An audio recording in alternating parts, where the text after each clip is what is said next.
across beds, hearts and bucks. This is BBC Three Counties Radio.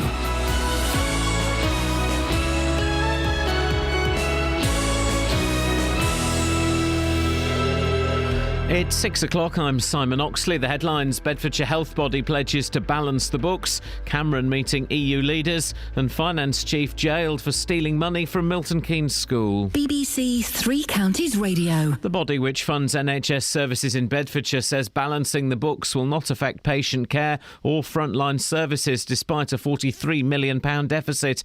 NHS England has provided a cash injection of £31 million for the Bedfordshire Clinical Commissioning Group, but the Labour MP for Luton South, Gavin Shuker, says that money may go on debts rather than healthcare. Inevitably, they're going to have to pay off this deficit. It's a huge scale, which is why we need to ask basic questions about the accountability that led the CCG to be here in the first place. This CCG now needs to be in special measures and needs to be looked at by government. David Cameron will begin discussions with other European leaders today on his plans to reform Britain's relationship with the EU. At a summit in Latvia, he'll outline changes he wants to see, including restrictions on benefits for migrants, before he holds an in-out referendum on Britain's membership. There's been an increase in the number of drivers caught speeding by fixed cameras in the three counties. A Freedom of Information request shows 12,500 more motorists were penalised last year compared to the year before. This despite some of the cameras in Hertfordshire and Bedfordshire not working. Police in Hertfordshire are searching for an 83-year-old dementia sufferer who has gone missing. James Lomax was last seen near his home in Manor Road in Wheathampstead at 4:50 yesterday afternoon. He's believed to be wearing a light-coloured anorak, dark blue trousers, open-toe sandals and brown socks. He may also be wearing a dark-coloured flat cap. The former head of finance at a school in Milton Keynes has been jailed for siphoning off school funds. Police have praised other staff at 2 Mile Ash School for uncovering the fraud. Catherine Nethersole transferred money and wrote cheques to herself amounting to £120,000. More from Jane Killick. Detective Constable Paddy Navin, who investigated the crime, says the amount of money stolen from 2 Mile Ash School means major school projects have had to be shelved or postponed. Catherine Nethersole took the money between March 2011 and May 2014. The 37-year-old from Biddenham near Bedford admitted 6 counts of fraud by abuse of position. She's been sentenced to 2 years and 2 months in prison. Scotland Yard has stopped a schoolgirl from East London who is taking her GCSEs from travelling to Syria to join Islamic State. Officers intervened after a tip-off from the Daily Mail. Luton Borough Council say they're working with police and landowners to crack down on the problem of off-road bikes. The warning follows complaints from residents living near Hatters Way and Chorlend Lane. In sport, Wycombe Wanderers will check on the fitness of goalkeeper Matt Ingram ahead of tomorrow's League Two playoff final at Wembley against Southend. Ingram missed both semi-final matches, and England's cricketers will resume on 354 for 7 on day 2 of the first test against New Zealand at Lord's. The weather dry and sunny this morning, showers possible this afternoon, a maximum temperature 19 degrees Celsius, and you can get the latest news and sport online at bbc.co.uk/3 counties.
Don't it seem so far away?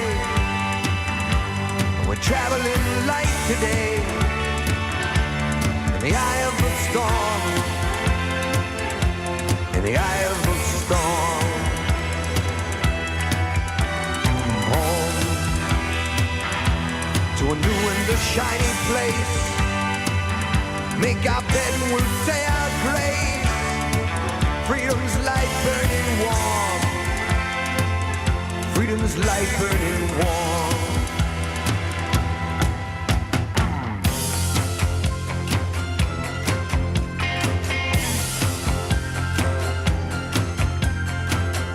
Everywhere around the world, they come into America. Every time that flag's unfurled, they come into America. Got a dream to take them there. They come into America. Got a dream they come to share. They come into America. They come into America. They come into America. They come into America. They come into America today. Today. Today.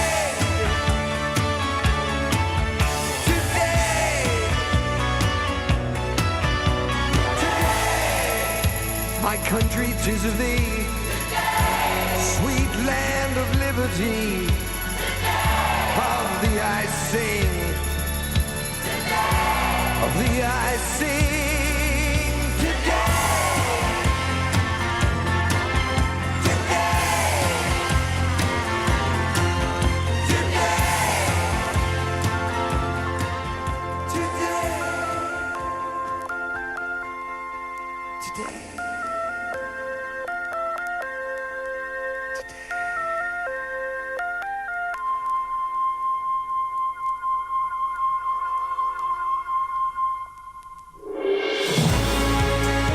Morning, guys.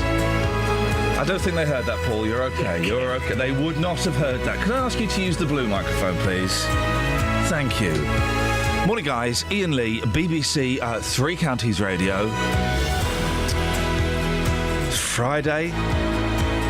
Oh, now, okay, here's the thing. All right. Across hang on. beds, hearts and bucks. This is BBC Three Counties Radio. All right, so I had a little knock on the car yesterday, Scoins. Yeah. A little knock, okay? Now, since then, just steady yourselves. My back and my neck do feel a bit stiff. Right. But they do. Yeah. They do. You've had a collision. Now when I get a phone call from some random Indian bloke saying, I won't do the accent, I believe you were in a car crash. Did you injure yourself?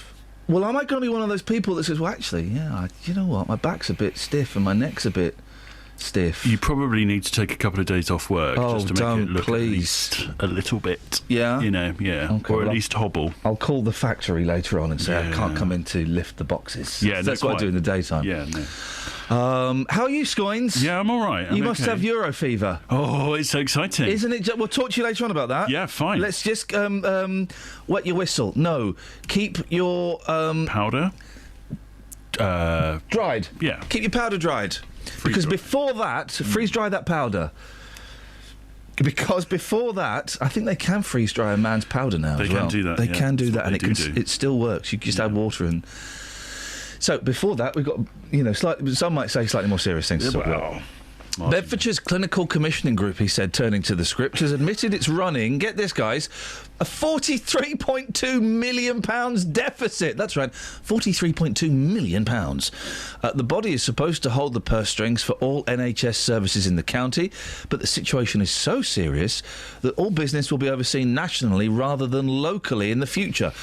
Paul Scoins, you've been speaking to the people in charge.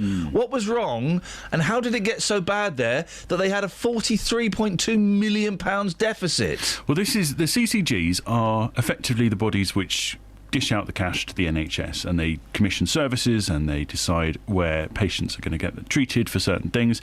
And they're a couple of years old. They're not very old. They were brought in under, I think we have to call it the last government, but the coalition government. Yep. And they were a replacement for the primary care trusts. Now, it was very quickly apparent that this was a CCG in trouble because it was posting deficits. It was not making the savings it thought it was going to. So part of the sort of reason for these coming into being was that they were going to be more efficient, allow doctors to take charge of the health service and to commission the services. And the CCG put forward some proposals to make savings. They didn't work. They also got their data horribly wrong, and as a result their accounting was appalling, to the extent that in 1 year they thought they had a surplus. They thought they had money in the bank, £1.4 million, when actually they had an overdraft of £12.7 million. Oh, you shouldn't laugh. I mean, that's not just a small accounting error. That's pretty significant. £14.1 million out. Yeah. And yesterday I asked Steve Hone, who's the chairman of this CCG, what led to this problem. We started off the year with a surplus, and as the year developed, we found that surplus actually wasn't a surplus, and what was confusing to us was the data appeared inaccurate. So over that time we've taken a lot of steps to improve our governance structure, brought people in, both in terms of extra resource to get to the bottom of the issue, and also extra people to try and improve the oversight of the stuff that was coming out of the CCG. Is this the worst in the country, Paul? We think it is one of the worst. I spoke to NHS England yesterday, and they said it wasn't the worst. There were bigger deficits in other CCGs, but this is up there. And it is embarrassing because, they thought they had money to play with when, of course, now they don't. And they've got to now find extra savings to try and make, around the area. And that will inevitably, in some ways, impact on the way that the service is going to be delivered. And I asked the man who's now in charge, this is the other thing, Ian, the people who were at the top of this organisation have now gone. They've all stepped aside only recently. So the man who's now in charge, and you'll be talking to him in a couple of hours' time, has only been in the job for 40 days now. How come every time there's a muff up on anything, whether it's schools, it's companies, or this, it's someone new, and I'm sure this gentleman who'll come in will be very charming and say, well, it was nothing to do with me, lessons have been learnt, mistakes were made, but we're going to do our best. And I can't really give him a kick in the shins, can I? But you can give the organisation a kick in the shins. And that's the rub here, is that this is a body which is in control of millions of pounds of our money and has not used it, or at least hasn't known what it's doing. Nick Robinson is that guy. Right. He basically has been involved in the NHS for decades now, and I asked him if this was the worst that he'd ever seen. I've worked with many over the last couple of years, and I think the circumstances here are really exceptional and unusual, and that what we need to do is get back to a system with the right systems and controls in place. I've worked with over 50 others, and none of them have been in anything like these circumstances. And the CCG has already been trying to save money. What are they doing? But the staff members have got to bring their own stamps in to post letters. How are they doing that? Well, they're trying to be more efficient, I guess, and by using different sorts of services. So trying to work in different ways. They're trying to get the doctors to work in different ways. We heard yesterday about doctors' concerns about working 7-day weeks, and of course this is something that's funded centrally, but the CCG will have a role to play in that. Now, as you say, they've already been trying to make savings, but one of the things that came out of yesterday's report is that those savings were failing.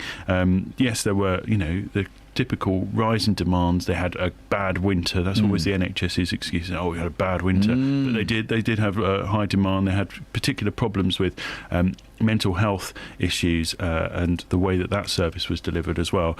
But in terms of the savings that they tried to make, which weren't working, I put that to the man who was, the clinical sort of man in charge at the moment, Dr. Peter Perry Oakden. He's a vice chair of the CCG, and he's also a GP in Bedford, and he says that they just weren't good enough. Clearly, the ideas that we've put in place have not been the ones that have delivered the savings that we wanted. It may be because actually we were more passionate about delivering good clinical care, and as GPs, the finances weren't perhaps our number one priority. However, as a governing body, clearly that was something that we all took incredibly seriously. You've got 30 seconds to tell us what's next. Well, now everything, as you say at the beginning, everything has to be run past the body in charge of this, the NHS England. So they've now got to run everything past, including who they appoint, the plan they put out. They need to revert this decline and sort of get better in 3 years, according to NHS England. And they need to see a plan in place as soon as possible. My understanding will be that is in the next 1 to 2 months. You're not going to get anything from him today because he will say, well, we're putting the plan in place, we need to devise it at the moment, we've got to run it past people. So all today really is going to be as a bit of a hands up, yeah, we did bad. He's literally got his hands up there. I believe so, yeah. OK, well, super sexy, thank you. Travel news for beds, cards and bugs. BBC Three Counties Radio. Looking at the motorways on the cameras, and it's really quiet so far this morning, so it's no queues yet. And the A40 in High Wycombe, there's roadworks going on just after Stewart Road, so that could also cause some delays later on, but it's looking quiet so far. In High Wycombe on Amersham Road, there's gas mains works going on before Gerrards Road, which could get busy later. And in Milton Keynes on the A421 Standing Way, at the Kingston roundabout, there's roadworks there too going on, so expect delays. On the trains, the 614 service from Bedford to Sutton, calling at Luton at 6:34 is been cancelled. Samantha Bruff, BBC Three Counties Radio. Thank you very much. I'm showing Paul Scoynes the cover of the jazz singer soundtrack album, Neil Diamond, from which that first song came. And describe the image I've just displayed to you. That appears to be Neil Diamond, not of the skin tone that you would expect Neil Diamond to be, and blacked up, wearing a wig which certainly would indicate he was of African-American parentage. Do you know what I'm going to do? Let me do the news. Stay here, because there's a bit on the record that relates to that. It's one of my favourite lines from any film. It's actually... Well, you couldn't do... Do you remember the film Soul Man? Where a guy blacked up, this is the 80s, guys, a white guy blacked up so that he would get, I think, a basketball scholarship so he could study medicine. Well, it's a scene reminiscent of that. Stay there, hang on. Radio. Oh, I forgot to do the news. Do you know what? There'll be plenty of time for the news later on. Nick Coffer on BBC Three Counties Radio. Every day, it's not just about great music and great conversation. I'll get a bit technical here. It's about local experts helping you across beds, hearts and bucks. So what we're talking about then is capital gains tax potentially on the portion of the property that they directly own. On finance, relationships. But look at the way that you have contributed to this situation. Health. When you have a cough, which can seem quite innocuous in this way, but just irritating. Asthma is something that we would think of. Your pets. Particularly if your dog is a border collie cross, it will be epilepsy. And even law. You still cannot say, Judge, you have to stick to this. But the judge's approach now is going to be, well, why shouldn't we? Local advice for local people. Nick Coffer, weekdays from 12 on BBC Three Counties Radio. I'm trying to find the bit on the jazz singer where Neil Diamond's singing in a black club. It's this, right? Okay. So the story of the jazz singer. You've seen this, haven't you, Kath? No. Oh, guys, you're all borrowing my jazz singer DVD. No, listen, I saw it years ago, but I don't really remember very much about it. Right. So Neil Diamond, okay. I grew up on this record. He's a singer in a synagogue. He's a singer in a synagogue, okay, and his dad is the famous Jewish actor Laurence Olivier, and Diamond wants to be a rock and roll singer, and his dad does, I can't do. He does like a really strong Jewish accent, but he says, "No, you can't. There's a scene where Laurence Olivier rips his jacket and says, 'I have no son.'" Oh. Anyway, Laurence Olivier. So Diamond wants to be a rock and roll singer. He's about 45 when the film was made. And he hangs out, of course, as you would do if you want to be a rock and roll singer, with black guys. Okay. It's such an 80s film. And the black guys get him a gig, and they say, "We got you a gig." And he says, "Hey, fantastic, where is it?" They say, "Well, it's at a black club." Sorry? Yeah, it's at a black club. You're going to have to black up. So Diamond's singing this in full blackface. Wow. With an afro wig in front of a black audience. The black audience are loving it. They don't realise they're being duped. Right, so he's singing this, and they're all getting on going, "Yeah, this is like a funky black song, man. We like this." Here we go. It's got the best quote in. I remember hearing this as a kid and just thinking, whoa. So that everyone's rocking out in this club and they're... Here we go, hang on a second. So Diamond's clapping at this point, by the way. He's clapping. He's getting playing the guitar. Yeah. He's clapping. Do you know what they forgot to do? Didn't black his hands up. Oh. So listen to the audience then. You've got to listen carefully.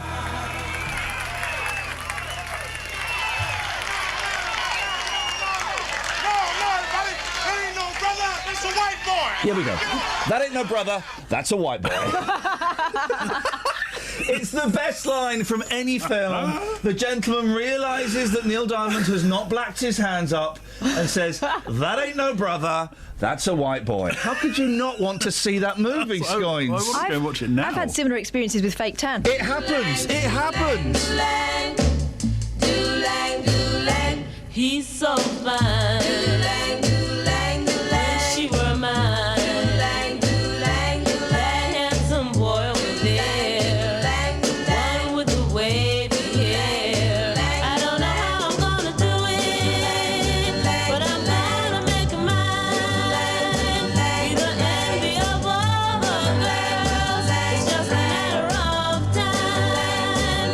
Soft-spoken guy.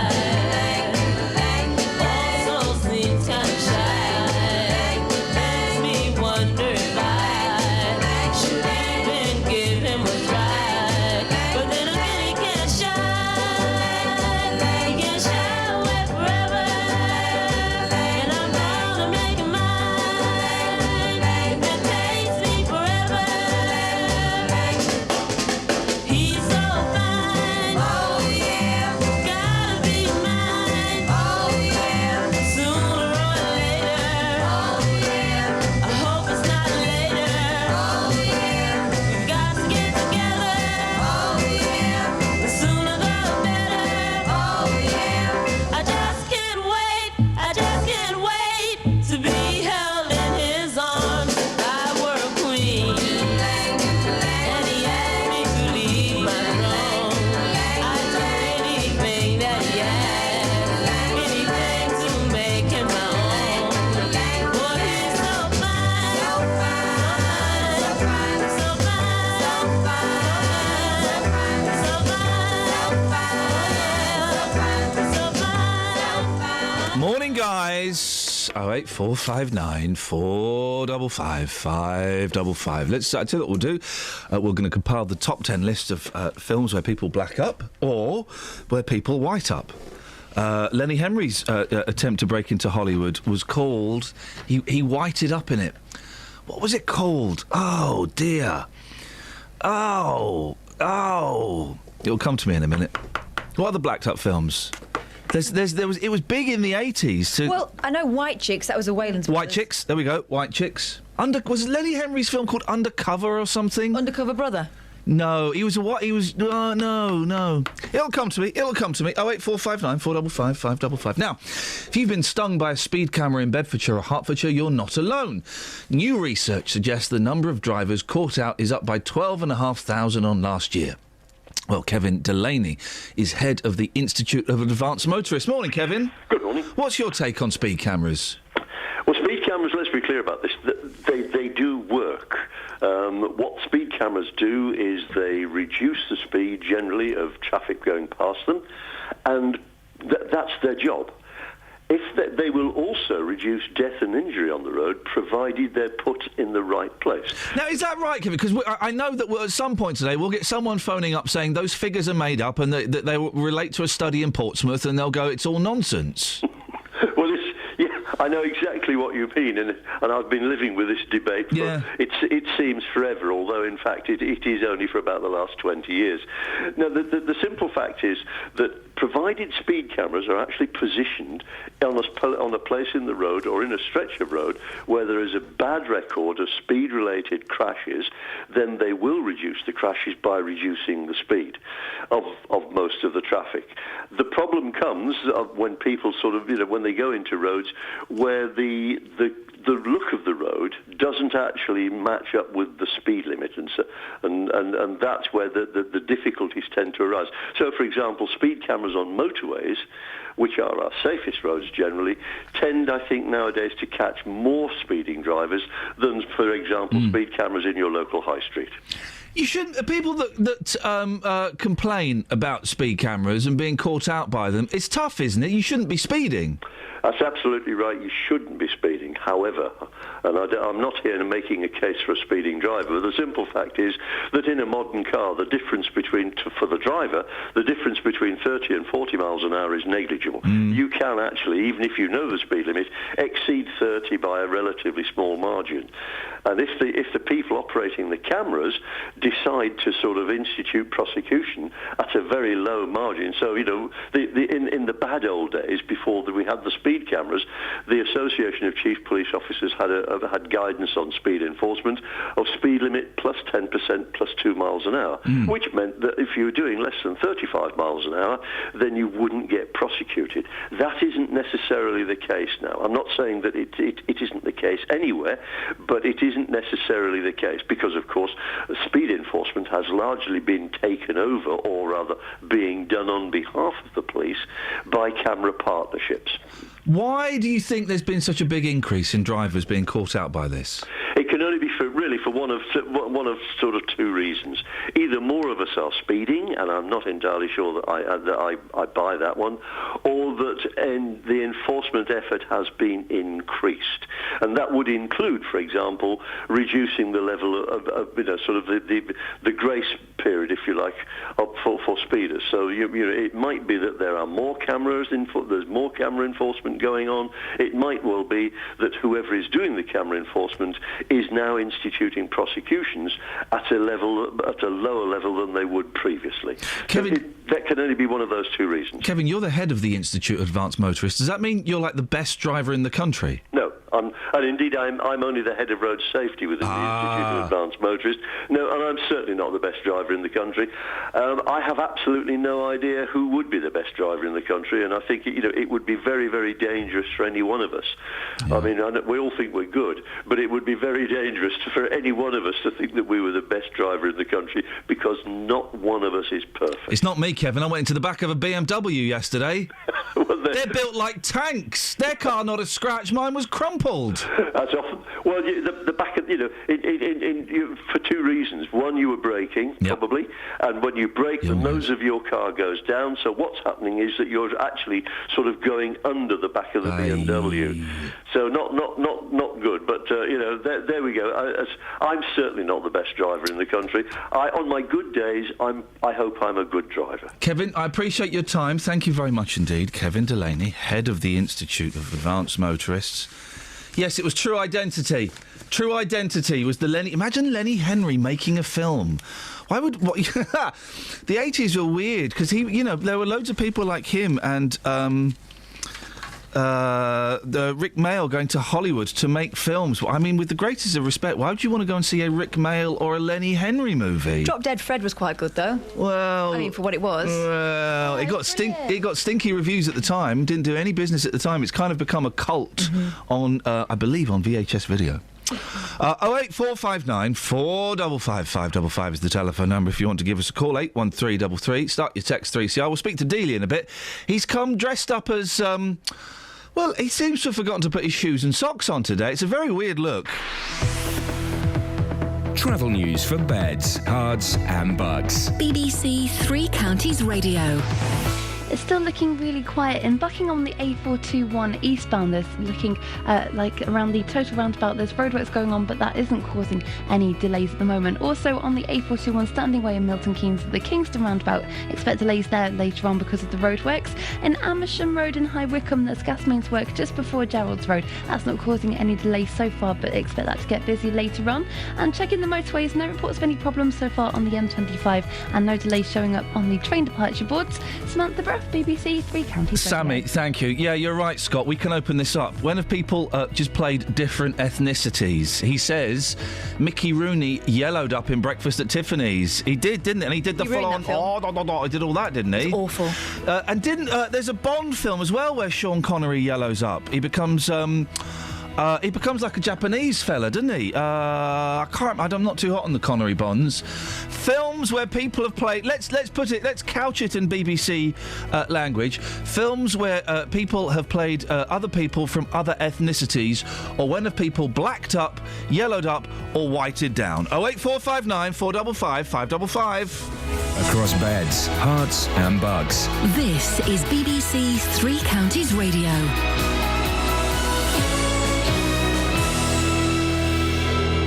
It's 6:30. I'm Simon Oxley. The body which funds NHS services in Bedfordshire says balancing the books will not affect patient care or frontline services. Despite a £43 million deficit, NHS England has provided a cash injection of £31 million for the Bedfordshire Clinical Commissioning Group.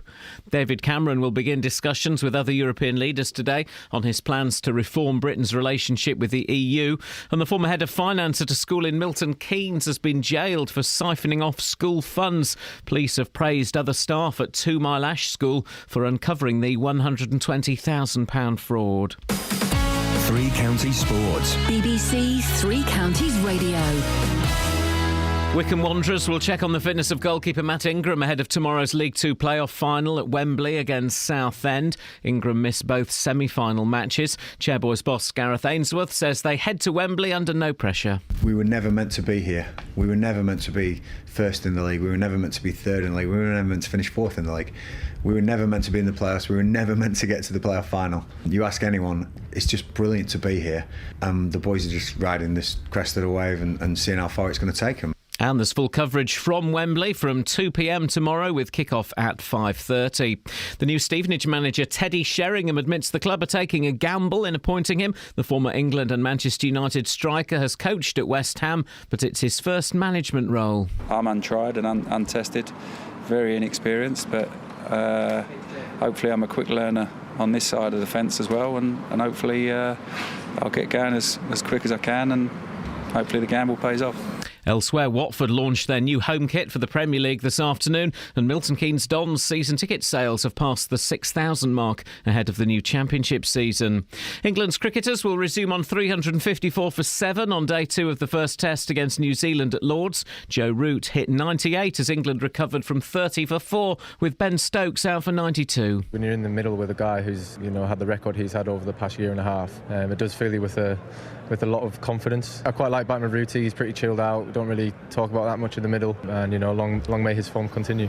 Ahead of this weekend's Monaco Grand Prix, the Milton Keynes Red Bull boss Christian Horner says Formula One is in need of a good service. And in golf, Italy's Francesco Molinari leads the PGA Championship at Wentworth after a first round 7 under par 65. Rory McIlroy is 6 strokes behind. BBC Three Counties News and Sport. The next full bulletin is at 7. Now, normally on a Friday we play everything from vinyl. Today, would you allow me one little bending of that rules? There's a good reason for it. I'm playing this from a computer system. I'll explain all in 2 minutes 32 seconds.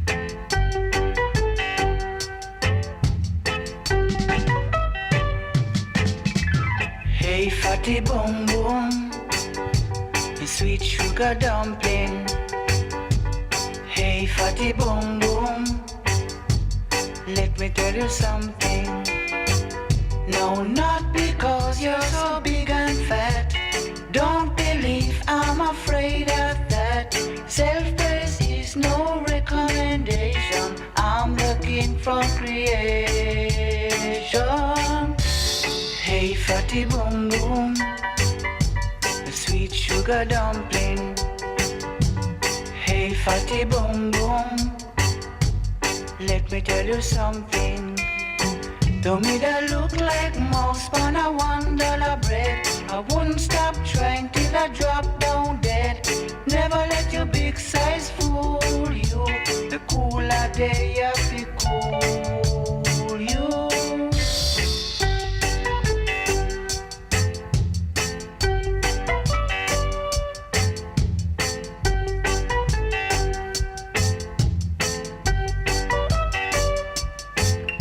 That look like a mouse on a $1 bread. I wouldn't stop trying till I drop down dead. Never let your big size fool you. The cooler day of it cool you. Hey, fatty boom boom, Ladies and gentlemen, sugar dumpling. For some reason, this song became a huge. It was a huge hit. My dad used to sing this song to me when I was a little boy. Imagine that. Oh, I miss my dad, and I just remembered he would sing this to me when I was a little boy. I'm afraid of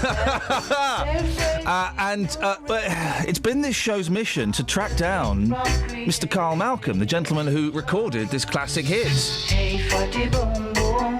Well, Kelly Betts has only gone and done that. She's tracked down Carl Malcolm. He's on the line now. Good morning, Mr. Carl Malcolm, sir.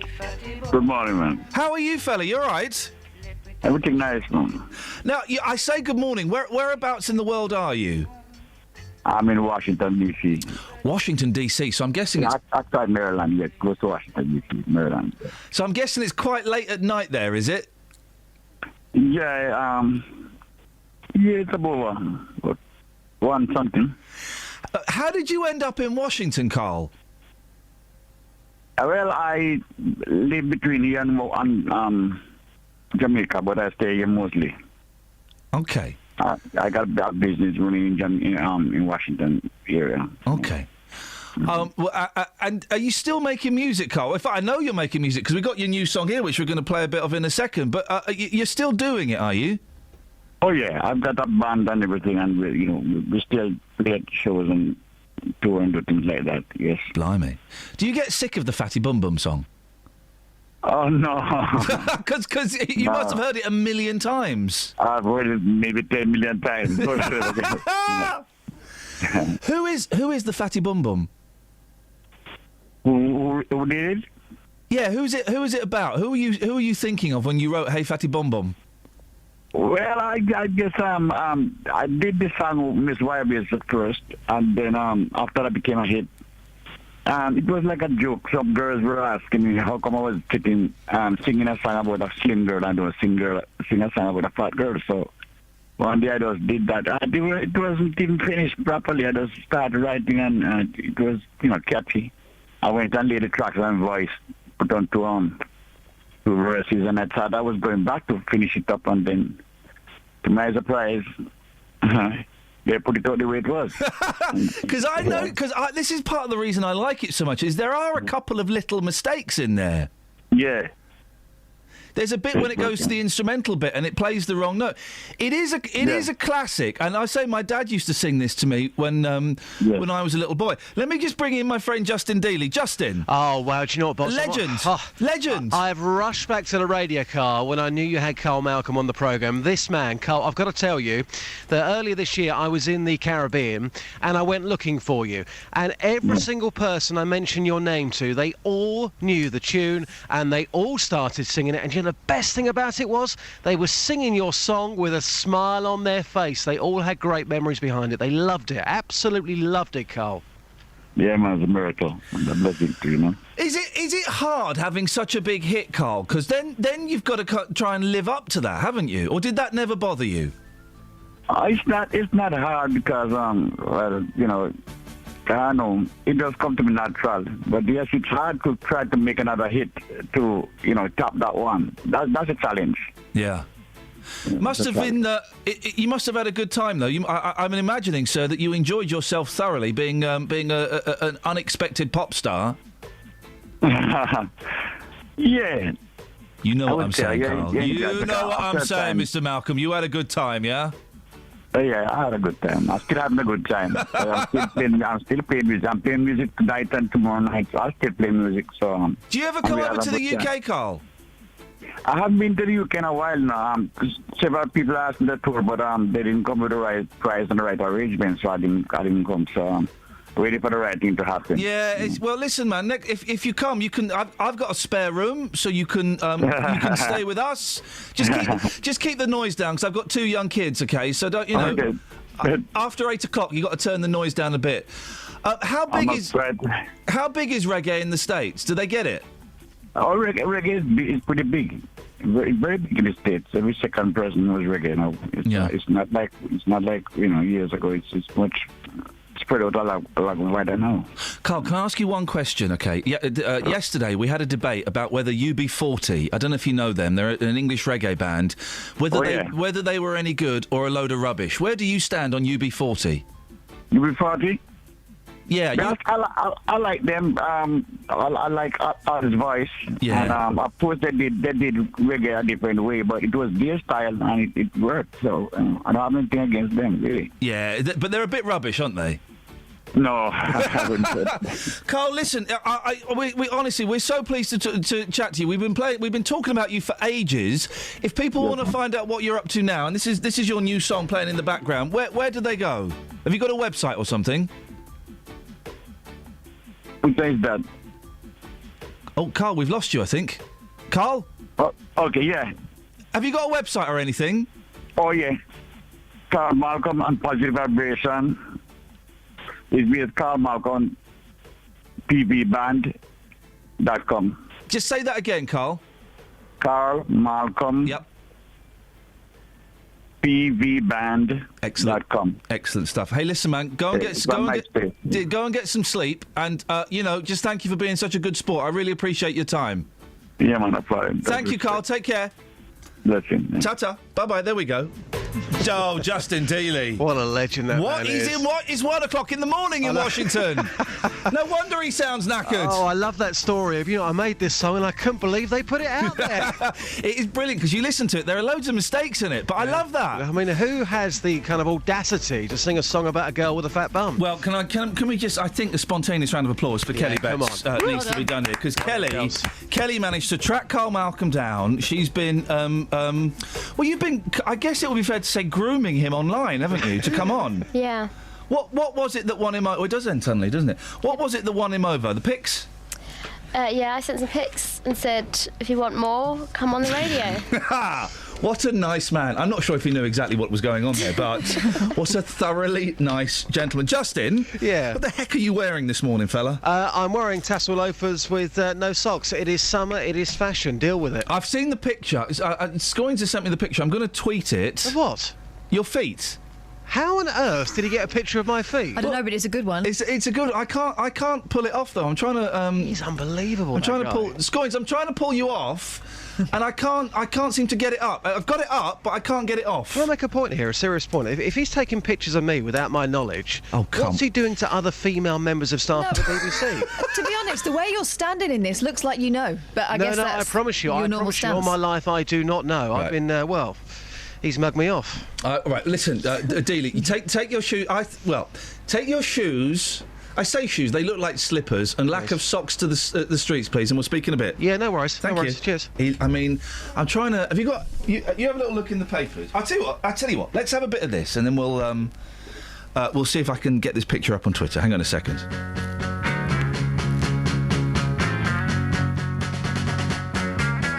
Some girls love to run around, love to handle everything they see. But my girl has more fun around, and you know she'd rather be with me. Me, oh my, lucky guy is what I am. Tell you why you'll understand.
Right, the picture is tweeted at Iain Lee if you want to have a look at it. And now, frustratingly, I've now set the picture of Justin wearing slippers with no socks on as my my wallpaper on my computer. I've got rid of a picture of my boys, and now I've got Dealey's feet, and I don't know how to change it. Right, let's have the trav, and then I'm going to try and get rid of that, and we'll see. Hang on a second.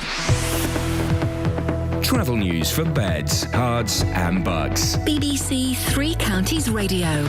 Starting with the trains, London Midland are reporting delays between Watford Junction and St Albans Abbey. There's a shortage of train crews, so they're using taxis to replace the trains this morning. That is making journeys around 20 minutes longer, and they're expecting the problem to go on until around 9:30 this morning.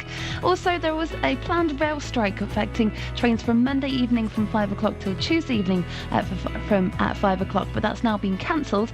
And on the roads, the A1 is starting to build up southbound between the Holiday Inn and Barnet Lane at Stirling Corner. It's also starting to look busy in Bricket Wood on the North Orbital Road at the M25 junction 21A roundabout. No problems so far, they're reported on the motorways. Samantha Bruff, BBC Three Counties Radio. Sammy, thank you very much. Let me retweet that pic. Hang on a second. Let me just do this and then we'll, yes.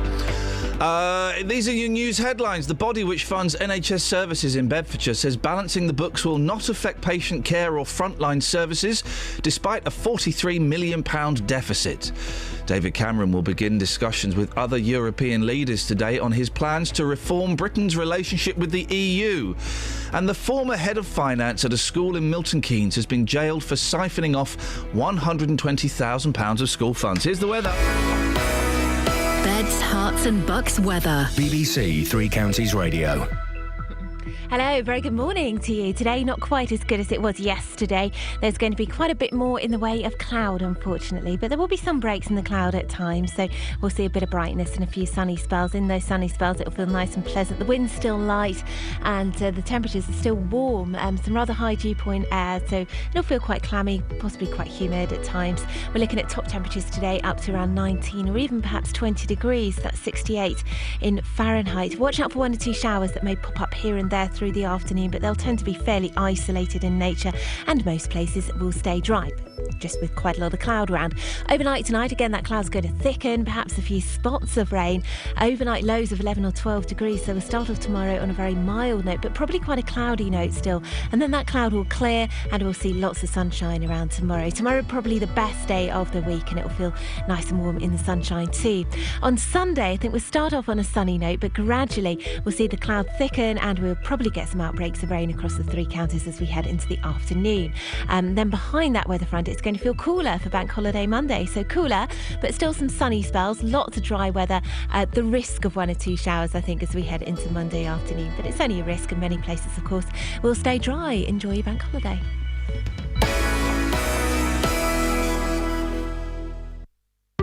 Sometimes in life, things don't always go to plan. It worked perfectly for 2.5, 3 years till 2 days ago. He should refund me £1,900. Which is where we come in. We managed to get them to agree to come back in to the property on an agreed date. The JVS show takes on your consumer problems. I've basically lost the whole lot in administration charges. And helps to get to the right solution. I've received a cheque back for £578. Jonathan, I can't thank you enough. I don't know how you do what you do, you and your team. The JVS show, weekdays from 9, here on BBC Three Counties Radio. Well, if you've just tuned in, you missed Carl Malcolm, Hey Fatty Bum Bum fame coming on the show. I mean, I missed it as well, pretty much. And I was talking to the fella, but what a nice gentleman. I've tweeted it at Iain Lee. Retweet if you think he looks like a plum. Favourite if you think he looks like an icon. We've had 2 favourites. Hang on, we're not talking about Carl Malcolm here. We're talking about Justin Dealey. Oh, Justin Dealey. He's wearing like slippers, it looks like, and no socks. And someone's tweeted, I thought I'd turned over to Rasta Mouse. How do they get away with that on Rasta Mouse? I guess they use actual Jamaican actors rather than someone who mocks it up. But, I mean, also it's rubbish, Rasta Mouse. We're also asking as well, films where people have blacked up, yellowed over or whited down. The Oompa Loompas don't count. No, because they're orange. Yeah, they're not supposed to be any particular not a race. Someone sent me another one on my Twitter's all full of Justin's feet now. Lenny Henry and True Identity. We've got that one. Thank you. Short Circuit had a comedy Indian, says Patrick. White Chicks. Soul Man is where it started from. The Watermelon Man. I don't know the Watermelon Man. That sounds outrageous. And also, it was big in the 70s. There was a Spike Milligan blacked up, Indianed up, to play a comedy Indian in Curry and Chips. Peter Sellers was partial as well. Peter wasn't he? Sellers, oh goodness gracious me. And not They Like It Up 'em. Some Like It Hot. No, it Ain't Half Hot, Mum. There was a comedy. There was a white man whose character was he would black up and be an Indian. Yeah. I don't see anything wrong with that. Charlie Chan was never an actual Chinaman, was he? No. Peter Sellers did a Charlie Chan as well, actually. Peter Sellers loved it. I don't know if there's anything technically wrong with it. Bit of bants. What you got in the papers? The intent is, tell you what, this person... There's nothing in the papers. A man was so frustrated. I've been frustrated in the past. It might make me shout. It might make me, make a bit of a show of myself. Yeah. I've never done it quite like this. No. A man was so frustrated at finding his flight had been overbooked that he stripped naked in the airport. Have some of that. Yes. The man had been attempting to board a US Airways flight to Jamaica from Charlotte Douglas International Airport in North Carolina. Yeah. Onlooker Sherry Ketchy told WBTV. He started standing there with his arms crossed and hollering at the lady at the desk. He stood there for a moment and then started taking off his clothes. A natural reaction. You would do that if you've ever done a naked protest. I mean, sometimes it's the only option. Rob's not quite got the hang of this. The most disgraceful attempt is still that black guy who whited up as a Cockney in Mary Poppins. No, that was actually that was a white guy. That was a white guy. 08459 455 555. Patrick's on the line. Morning, Patrick. Morning, Ian. What you got for us? Usual suspects. Pete Postlethwaite, he browns up as an Indian fella. Does he really? I don't remember the usual suspect very well. Seriously, just Google it. It makes your toes curl. Oh, hang on a minute. Let's Pete Postlethwaite. He's dead now, isn't he? I think Pete Postlethwaite. Mm-hmm. Excellent actor. Let's just have a little look. Hang on. Pete Postlethwaite, Indian man. Oh, and Patrick's delivered the message, and he's gone. What film was that? Usual Suspects. Which wasn't a comedy film. You'd think they'd be able to... Yeah, fair play. Yeah. Yeah, fair play. He does a bit. All right, Just. Yeah, good morning, boss. People have, could mistake you for someone who's blacked up or oranged up. Tributes to the Oompa Loompas. Not very happy this morning. Hey, mate, come on. We're just having a little bit of bants. You know. Sarah on Twitter has looked at the picture, which is now my screensaver, thanks for that, of you in your slippers and no socks, and she says he's a plum. They look like his nans. Right. Somebody who clearly doesn't understand fashion. That's a great shame. If you want to come out one day with me shopping, I can put that wrong right. All I'd say is I'm doing it for the streets, OK? OK, I'm just trying to... I don't understand Twitter anymore. What is going on with Twitter? Hang on a minute. You've been retweeted 7 times. Great stuff. Favorited 3 times. Excellent. No, the retweets mean you're a plum. Right. The favourites mean you're an icon. OK. Well, let's just let the morning progress. Yeah. Yeah. You've taken this to the streets, haven't you? Yeah, tassel loafers with no socks. It's summer. It's the in thing. I've been getting some different perspectives on this one to see what people think. Yeah. Here's what happened. Boss, tassel loafers, no socks. It's all the in thing, isn't it? It's a good look. For some people it is, yeah. What are you saying? You put it off, all right? But I don't think I would. Socks with no shoes. Let's get the German perspective. Is that a good look? No, it's not good. Oh, what? Why? Only shoes with socks is better. That's a rubbish German perspective. Thank you, sir. Cheers. Let's get the Jamaican perspective. Sir, you got a beanie hat on this morning, fantastic hipster beard. Fashion is your middle name. What do you think about my shoes, my loafers with no socks? Brilliant. I think it's nice. If I was walking the streets of Jamaica, would people say respect?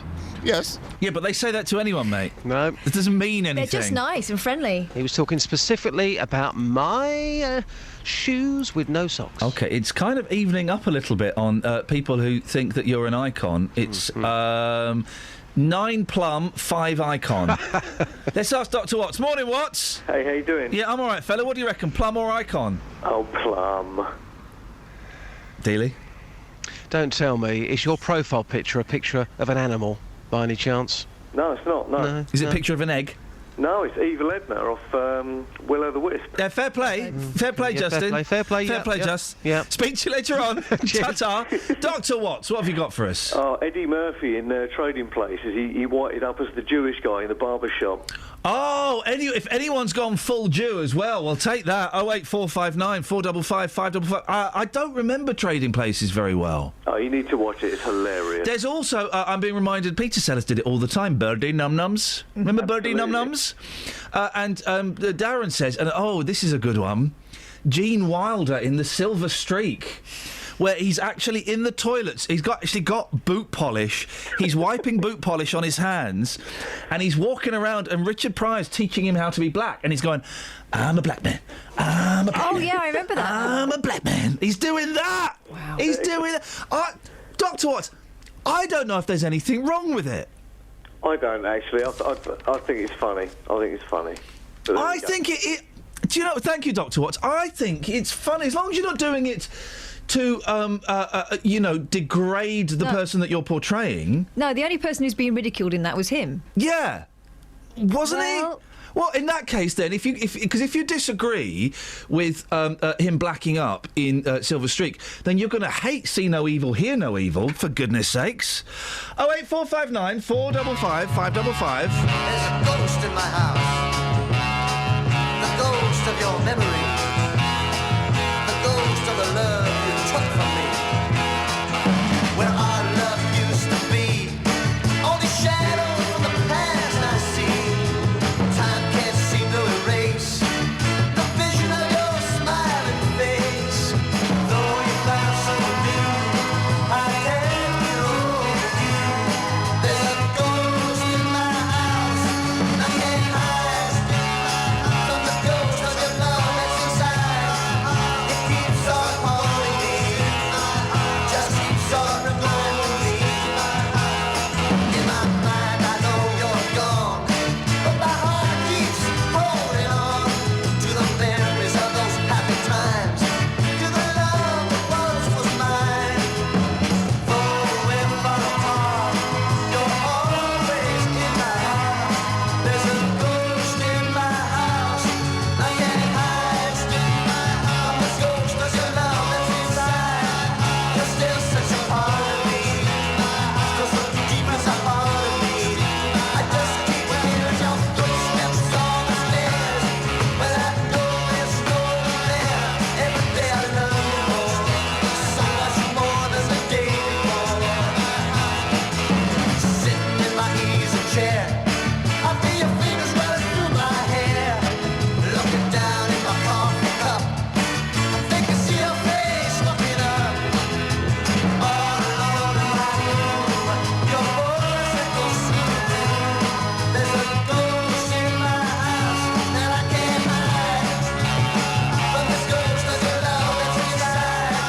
It keeps on haunting me, just keeps on reminding me. Morning, Richard. What have you got for us? Morning. Tropic Thunder, Robert Downey Jr. Robert Downey Jr. When did he black up? In a film called Tropic Thunder. It was a comedy. Oh, yes, of course. Tropic Thunder, thank you. How could I have forgotten that? I don't know. I don't know if there's a problem with it. I don't necessarily see that there is. Right, 08459 455 555 is the phone number. We're going to crawl slowly out of the rabbit hole. We'll keep the debate about, and it is a debate, about Justin's shoes. I mean, they look like slippers. That's the thing. Sammy, have you seen the picture of Justin's feet? Let me have a look. Have you put it on Twitter? Yes, mate. That's exactly what I've done. It's handy, that, isn't it? Oh, I can't see it. I will look, though. Oh, no, hang on. Oh. No, I can't see it. What do you mean you can't see it? I'm looking. Are you following me, mate, or what? I'm looking at our travel Twitter, but it's not come up there, because maybe it's not very travel related. It's not very travel related. No, hang on. News for beds, cards and bugs. BBC Three Counties Radio. In Hoddesdon on the A10 northbound, the entry slip road's closed at the Hoddesdon roundabout because of an accident. In Bricketwood on the North Wiltshire Road, that's looking busy at the M25 junction 21A roundabout, and it's starting to build up now on the M25 anti-clockwise from junction 19 for Watford to 17 for Maple Cross. This weekend in Watton at Stone, it's the Hogsozzle Music Festival, so expect extra traffic on the A602 at Frogmore Hill. And on the trains, London Midland have delays between Watford Junction and St Albans Abbey because of a shortage of train queues, so they're using taxis, taking 20 minutes longer than usual. Samantha Breath, BBC Three Counties Radio. Thank you, Sammy. Let's leave the rabbit hole behind, shall we? Thank you very much indeed. Let's get the news. Here's Simon.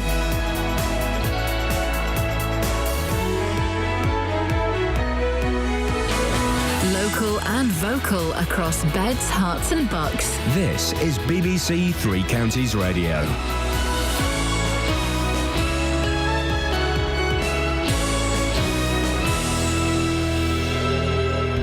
It's 7 o'clock. The headlines: healthcare pledge in Bedfordshire, taxis replacing trains in Hertfordshire, and school finance head jailed in Milton Keynes. BBC Three Counties Radio. The body which funds NHS services in Bedfordshire says balancing the books will not affect patient care or frontline services despite a £43 million deficit. NHS England has provided a cash injection of £31 million for the Bedfordshire Clinical Commissioning Group, but the Labour MP for Luton South, Gavin Shuker, says that money may go on debts rather than healthcare. Inevitably, they're going to have to pay off this deficit. It's a huge scale, which is why we need to ask basic questions about the accountability that led the CCG to be here in the first place. This CCG now needs to be in special measures and needs to be looked at by government. A train company is using taxis to transport passengers in Hertfordshire this morning because of a shortage of train crew. London Midland say taxis are replacing trains between Watford Junction and St Albans Abbey on the Abbey Flyer service. Disruption is expected until at least 9:30. David Cameron will begin discussions with other European leaders today on his plans to reform Britain's relationship with the EU. At a summit in Latvia, he'll outline changes he wants to see, including restrictions on benefits for migrants, before he holds an in-out referendum on Britain's membership. Police in Hertfordshire are searching for an 83-year-old dementia sufferer who has gone missing. James Lomax was last seen near his home in Manor Road in Wheathampstead at 4:50 yesterday afternoon. He's believed to be wearing a light-coloured anorak, dark blue trousers, open-toe sandals and brown socks. He may also be wearing a dark-coloured flat cap. The former head of finance at a school in Milton Keynes has been jailed for siphoning off school funds. Police have praised other staff at 2 Mile Ash School for uncovering the fraud. Catherine Nethersole transferred money and wrote cheques to herself amounting to £120,000. More from Jane Killick. Detective Constable Paddy Navin, who investigated the crime, says the amount of money stolen from 2 Mile Ash School means major school projects have had to be shelved or postponed. Catherine Nethersole took the money between March 2011 and May 2014. The 37-year-old from Biddenham near Bedford admitted 6 counts of fraud by abuse of position. She's been sentenced to 2 years and 2 months in prison. An earthquake with a magnitude of 4.2 has been recorded overnight in Kent. The epicentre was near Sandwich. Tremors were also felt in Essex. No damage or injuries have been reported so far. Luton Borough Council say they're working with police and landowners to crack down on the problem of off-road bikes. The warning follows complaints from residents living near Hatters Way and Chorlend Lane. In sport, Wycombe Wanderers will check on the fitness of goalkeeper Matt Ingram ahead of tomorrow's League Two playoff final at Wembley against Southend. Ingram missed both semi-final matches. And England's cricketers will resume on 354 for 7 on day 2 of the first test against New Zealand at Lord's. The weather dry and sunny this morning, showers possible this afternoon, a maximum temperature 19 degrees Celsius. And you can get the latest news and sport online at bbc.co.uk/3 counties. Morning, Iain Lee, BBC Three Counties Radio. I've just retweeted another picture of Dealey's footwear. But also, Scott found a picture of Dealey's nan in, very similar shoes. It's confusing. 08459 455 555. Across beds, hearts and bucks. This is BBC Three Counties Radio. Now, you'd imagine it will be quite difficult to lose £14 million, but that's exactly what the body which holds the purse strings for the NHS in Bedfordshire did. It thought it had £1.4 million in the bank when there was actually an overdraft of 12.7. The Clinical Commissioning Group, the CCG, now has a deficit of £43.2 million, one of the highest in the country. Well, Alistair Burt is the MP for North East Beds, also the newly appointed Minister of State for Community and Social Care at the Department of Health. Morning, Alistair. Hello, Ian. Your thoughts on this? It's extremely bad. It shows an extraordinary lack of financial control to find that your figures are out by £43 million. Though, of course, the total size of the budget for Bedfordshire is much greater than that, getting on towards £500 million. So percentage-wise, it's perhaps rather less. But even so, this is a big series of errors. It's come about over a lengthy period of time. It's very disappointing. And, of course, I have to have a full investigation as to how it has happened. It was the coalition, wasn't it, that put doctors in charge of their own system and their spending and how they use their money. It's obvious this CCG, well, it wasn't rigorous enough, was it, to check things were going badly? No, I mean, this is as far as I'm aware, this is either the worst or the second worst deficit in the country. So there are other CCJs that have been able to manage their financial affairs much better. But let's just decide what this is. Firstly, the money hasn't disappeared. The money has been used on spending on patient care in the first place. Secondly, there are changes that happen during the course of a year, which can mean that figures that you anticipate are going to change because it's difficult to make these budget forecasts if you find yourself paying for treatments that you didn't expect. However, the scale of this and what worried me as MP over the period of time this was unfolding, if listeners recall, is that this unfolded over a period of time, and for a period it wasn't clear that the CCG knew how much money was being spent or where the problems were. Now that suggests, as you indicated, a lack of rigour and oversight, and I need to find out how that was allowed to happen and how the financial controls put in place just didn't work. The CCG says that in terms of trying to recoup this money, it won't affect patient services and frontline staff. But how can it not impact on patient services? It's 43 million quid. Yes, but it's been spent on patient care. But it can't carry on. They can't carry on spending like that, can they? No, but the healthcare that people need has got to be paid for. What has to happen is the CCG has to live within its budget. We need to know where the money went, and of course it's got to be corrected. But Bedfordshire CCG is not going to be repaying that money. That money has been spent on patient care. What it's got to do is make sure that when it gets its new budget, it knows how much it's paying out so it can control its figures. But if it's... listen, I don't... This is way too complicated for me, Alistair, so bear with me if I ask... I've only just started. No, it's complicated enough for me, too. I know. Ian. Well, good. Welcome to your new job. If it's been spent on patient services, this 43 odd million quid, yeah, and they can't keep spending like that, then they would have to make cuts to patient services, wouldn't they?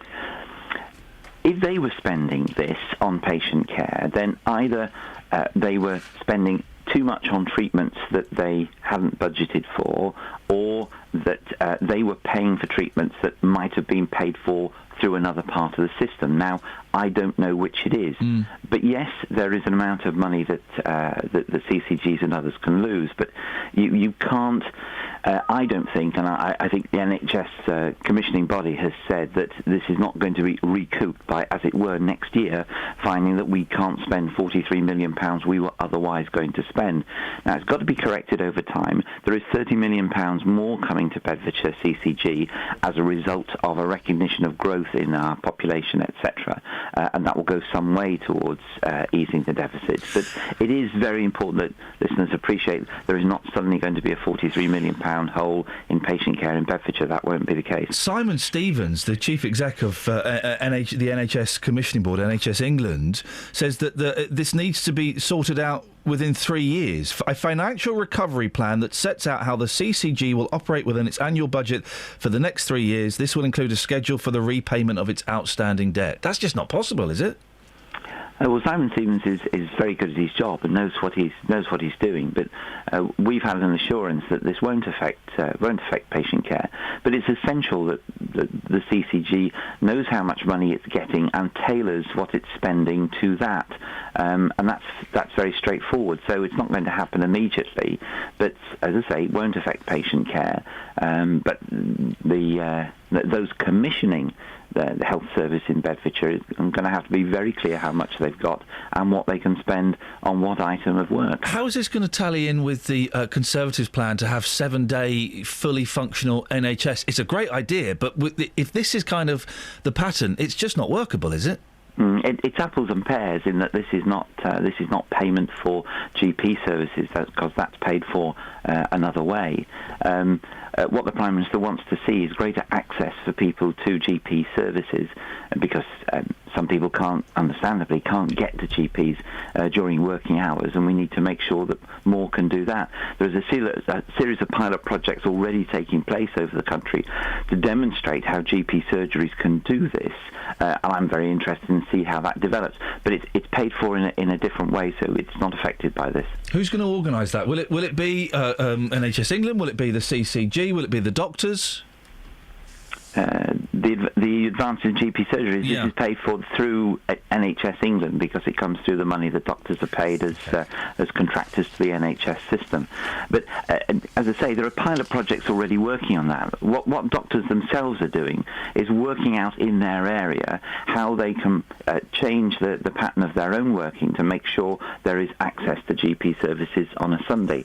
And we are very much leaving it to doctors and clinicians to do that work. But the financial oversight has to come from the centre, and that's what worried me about this CCG problem, that as it developed month by month, I'm concerned about how the centre did not know what was happening and therefore could not provide the support needed or the financial control changes that Bedfordshire needed, because Bedfordshire is unusual in terms of the size of its deficit compared to others. So it means other people have systems that work slightly better than ours. So we need to find out what happened and how we can make sure it doesn't happen again. Alistair, I appreciate your time this morning. Thank you very much. Thank you. Cheers, Alistair Burt, Conservative MP for North East Beds. Why do they have such long titles, Paul? And the newly appointed Minister of State for Community and Social Care at the Department of Health. £43.2 million. Imagine if you overspent that. Mrs. Scoynes would be very upset. Well, imagine you go home to Mrs. Scoynes. You go, hey, I've just looked at the bank account. We've got £1.4 million in there. Let's go nuts. You go nuts, and the next day you go, oh, blimey, actually, sorry, we were £12.7 million overdrawn. How can you get that wrong? So, no, it's not like carrying a couple of noughts in the wrong place, is it? Unbelievable. What's interesting, though, and probably should be highlighted, is that the CCG yesterday told me that there was no evidence of impropriety, so there was no evidence that the accountants were trying to hide this deficit. No. It was just literally a mistake in the kind of accounting that they made. And also that they said that this will now obviously lead to a huge overhaul in their own processes, so hopefully it won't happen again. But, they are going to get some extra money. They're getting £31 million. Yeah. But they couldn't give me assurances yesterday that wouldn't just be spent on clearing that out.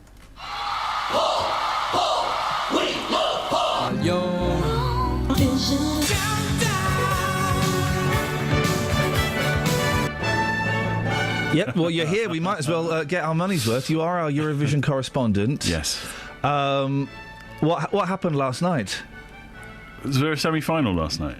Yes, there was! Yeah. Well done! I think it was the first or second, one of them. I don't know, mate. You're the expert. I would think second, because it's tomorrow, the final, isn't it? Yeah, but that might mean there's one tonight. No, they'll be preparing tonight. They'd have to have a day off. Yeah, they'd have to have a day off. Second semi-final last night, very exciting. I understand that the Estonian entry, not as exciting as some of the ones that could have been in that. The last couple of Estonian entries been, let's frankly, bonkers. Yeah.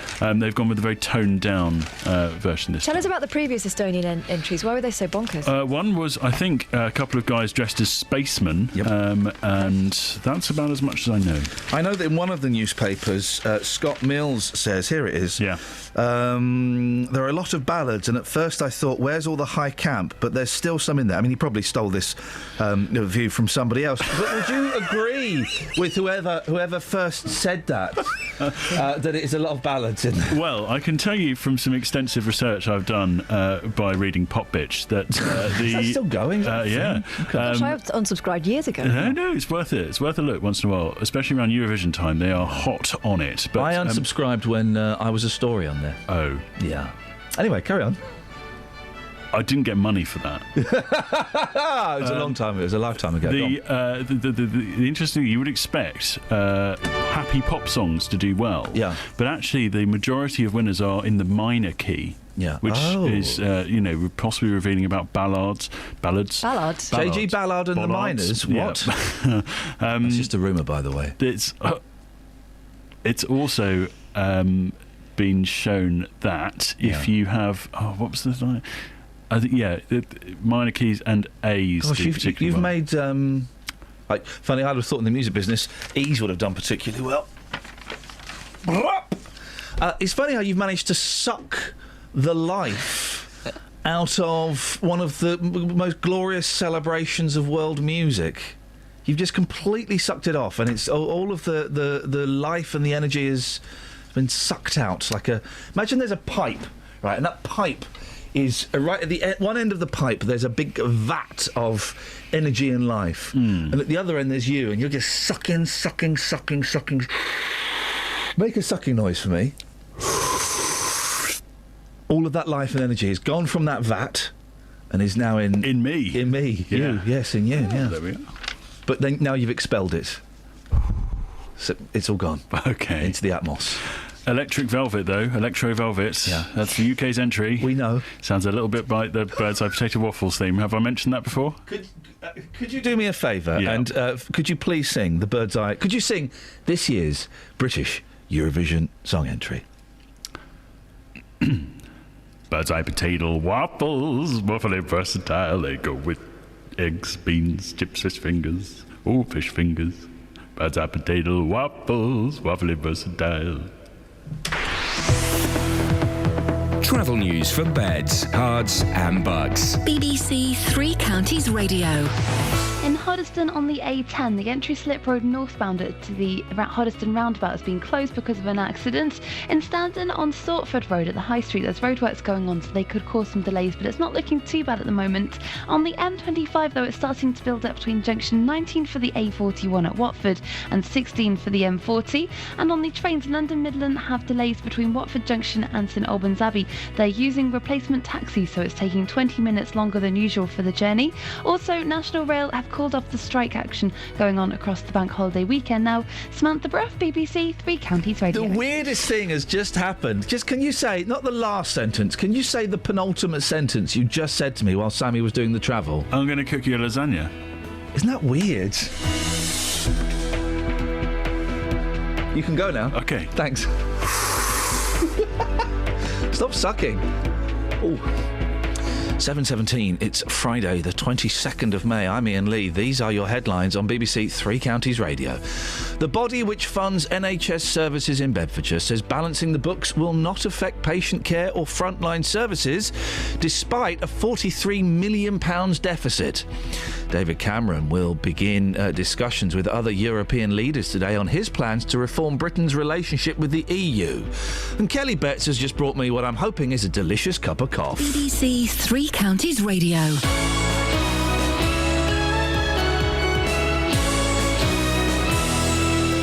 If you've missed any of the programmes here on BBC Three Counties Radio, you've missed things like this. Did the drugs in his mouth kill him? No, they didn't. Okay. Did they play a part in his death? He had 4 glasses of champagne, 2 bottles of wine, 4 cocktails. What's 2 French? I have a feeling it was a cocktail as well. But there is a way you can hear it all again. And Renata Blower, you have just allowed the first ever nurse to be funded for Great Ormond Street who will deal specifically with children who have undiagnosed conditions. bbc.co.uk/Three Counties Radio. Well, the Police and Crime Commissioner for Bedfordshire, Ollie Martins, joins me in the studio. Were you wrong to go ahead with this referendum? But what was the alternative? As I've said, that was not a situation that I was prepared to just sit there and do nothing about. Allowing you to listen to what you missed. bbc.co.uk/Three Counties Radio. Ben Kingsley in Gandhi, of course. Of course, Ben Kingsley. And there was nothing wrong with that. So I think we can. He won an Oscar for it. So we can say, unless anyone can put forward a strong argument that blacking up, yellowing over, whiting down, there's nothing wrong with it. Depending on the intent. I'll hold that caveat for the moment, but Hold it. But if I was feeling better, I would bat it out of the park. But you get a free pass today. Thanks. Get a free Appreciate pass. it. You're welcome. Any texters? Yeah. Before we get to our two A guests. few, but some of them are referring to something we can't talk about anymore. The old RH. Oh yeah. Do I read them out anyway? Yeah, go on. I've been a bit slack with the rules this week. We'll tighten the rules next week, All right, guys. well, I promise. Eric says Dan Aykroyd colours up in Trading Places. Okay. I don't really remember Trading Places very well at all. Stephen King's Langley says, I've got a brilliant song to replace Littlest Hobo. A daily dose of Bernard Cribbin's Right Said Fred is the way to go. Oh, no. Too long and tedious. And hello, crew. I hope you're well. I hope there's plenty of bunny in the rabbit hole. If not, I'm sure I'll hear about it soon. Now, this says it's from Thomas, but I can see it's from Horace and Hemel. So... OK, excellent. Thanks, guys. We'll crack on, shall we? Yeah, go on. Well, yeah, fine. Hang on a minute. Let me just let me be smooth. We've got two guests on the line. They're going to think, what is this rubbish we've jumped into? Call 08459 455 555. And professionalism. Three Counties Radio. 12,000 more drivers were caught out by speed cameras in Bedfordshire and Hertfordshire last year. That's compared to the year before. It's been 23 years since the first fixed cameras were introduced. Well, loads of you, we always get calls from people saying, it's just money-making. It's just money-making. It's not road safety, it's money-making. I don't know. Joined now by motoring journalist Quentin Wilson and James McLaughlin from the Road Safety Charity Break. Morning, gentlemen. Morning, Ian. Quentin, Good morning. We'll start with you. What do you think about these cameras? Well, all I can see is that overall we've got an increase of motoring convictions of 4.5% over the last year, but that figure has been swelled by this enormous 26% increase in speeding prosecutions. And the other point that's so interesting when you compare this is that other serious, much more serious offences have gone down in their prosecutions. That's drink driving, careless driving, using a mobile phone while driving. So it's looking like the police are treating motorists as a soft target, and they're not doing the really, really, really serious, dangerous drivers out there. They're treating speeders as a soft target because it's easy to do, and they did all this trumpeting last year about we're going to catch dangerous drivers, middle lane hoggers and tailgaters, but we just don't see that happening because it's far, far easier to use a fixed camera than to put out police cars onto the road, and the number of police cars has declined up over 50% since 1997. So this isn't road safety in its purest form. It's just catching people who speed. But if does it have an impact on safety, though? Because if you're speeding, you're breaking the law, aren't you? So you should be punished. You're breaking the law, but let's be clear that it's not speed alone that kills, it's bad driving. And we're not addressing this at all. We're not addressing it in education, and we're not addressing it in enforcement. And we should, and all of us see the most flagrant examples of bad driving out there, which go largely unpunished. You look at it and you think, where is the police car to stop this man who is weaving in between us at breakneck speeds? And he just goes off and continues it. So the process of road safety on our roads is not working. James McLaughlin from Break, what do you say? Well, the positive thing about speed cameras is they are verifiable. They are nearly enough infallible. We know that they can be measured. So the idea that that it's not catching bad driving is wrong. We know that reducing average speeds in turn reduces the number of crashes that cause death and injury. And we've seen that speed cameras, where they've been introduced, have reduced average speeds. So for us, that is a positive. And at the end of the day, roads policing has been disproportionately affected by police cuts. It's been cut more than other areas of policing, the specialist traffic units. So we know that it's not something that the police are seeing as an easy target, because actually they're more stretched in the area of traffic and road safety than they are in other areas. Speed cameras are an easy target because the police don't have to do anything, do they? Well, it's using technology. It's making the use of the technology that's available to them in the face of very, very harsh cuts. So we encourage the police, and we are very supportive of the police in using technology to make their lives easier.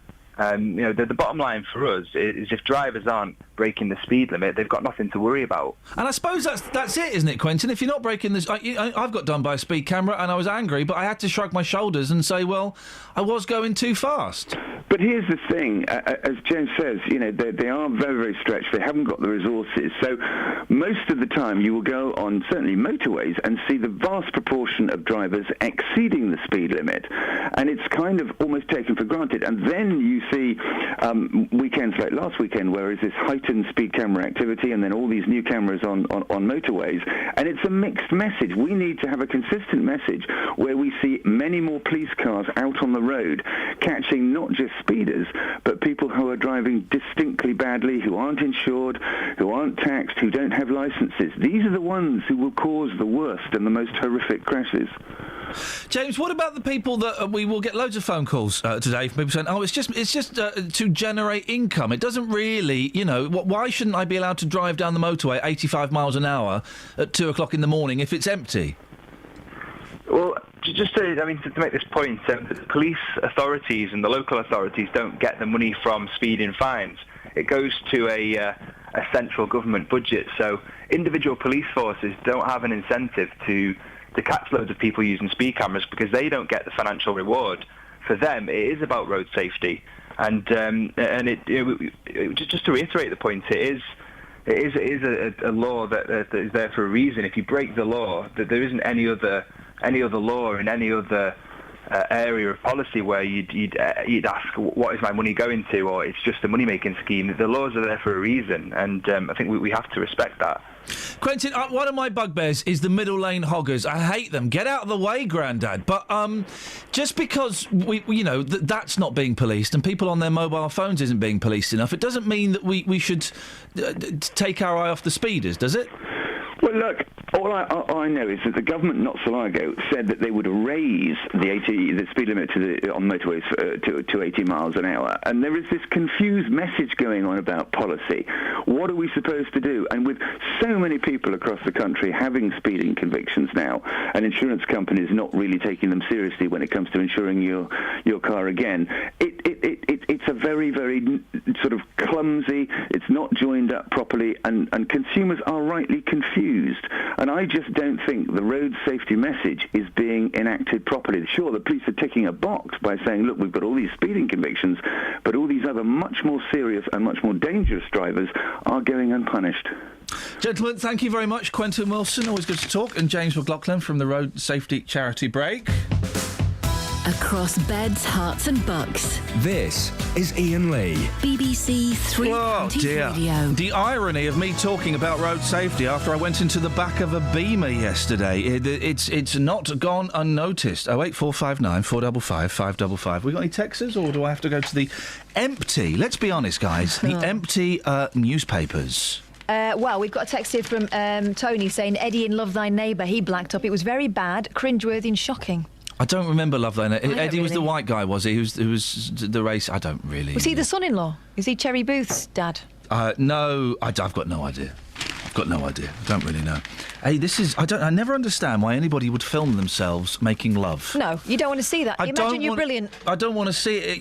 Yes, I want to, you might want to see actors and actresses portraying that, but I don't want to see me, because it's just... We all know that sex isn't like that. This is a great headline, by the way. Hubby's trouble-decker, rude master. A cheating husband begged a bus company to find a holdall he left on a number 17 because it contained a sex tape of him and his mistress. Tape? Is it going to be on a tape? The love rat recorded romps. Here we go. You talk about phrases only used by the media. The love rat recorded romps with his girlfriend and was carrying the video in his bag, but forgot to pick it up as he reached his stop. He rang the lost property in a panic and confessed all. Why would he? You'd phone up and say, I left a blue bag. It's got some important stuff in it. Amused staff failed to find it. I bet they did. They think it was picked up by another passenger after the husband got off the service in Scarborough. East Yorkshire Motor Services Depot manager Chris Agar said he admitted he was married and his wife was not in the movie. calling it a movie. Gosh, production values. But his girlfriend was.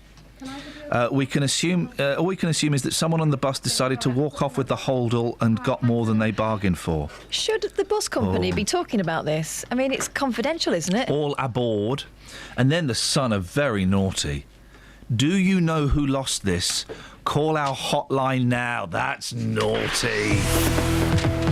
Travel news for beds, cards and bugs. BBC Three Counties Radio. In Hardyston on the A10 there are delays northbound because of an accident at the Hardyston roundabout. In Bricketwood on the North Orbital Road, that's looking slow at the M25 junction 21A roundabout, and it's also busy on the M25 anti-clockwise between junction 19 for the A41 and 16 for the M40.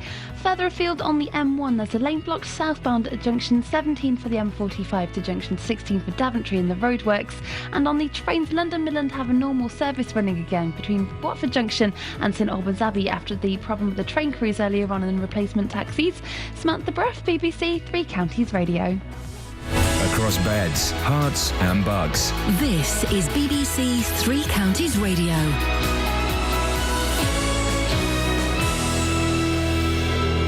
It's 7:30. I'm Simon Oxley. The body which funds NHS services in Bedfordshire says balancing the books will not affect patient care or frontline services. Despite a £43 million deficit, NHS England has provided a cash injection of £31 million for the Bedfordshire Clinical Commissioning Group.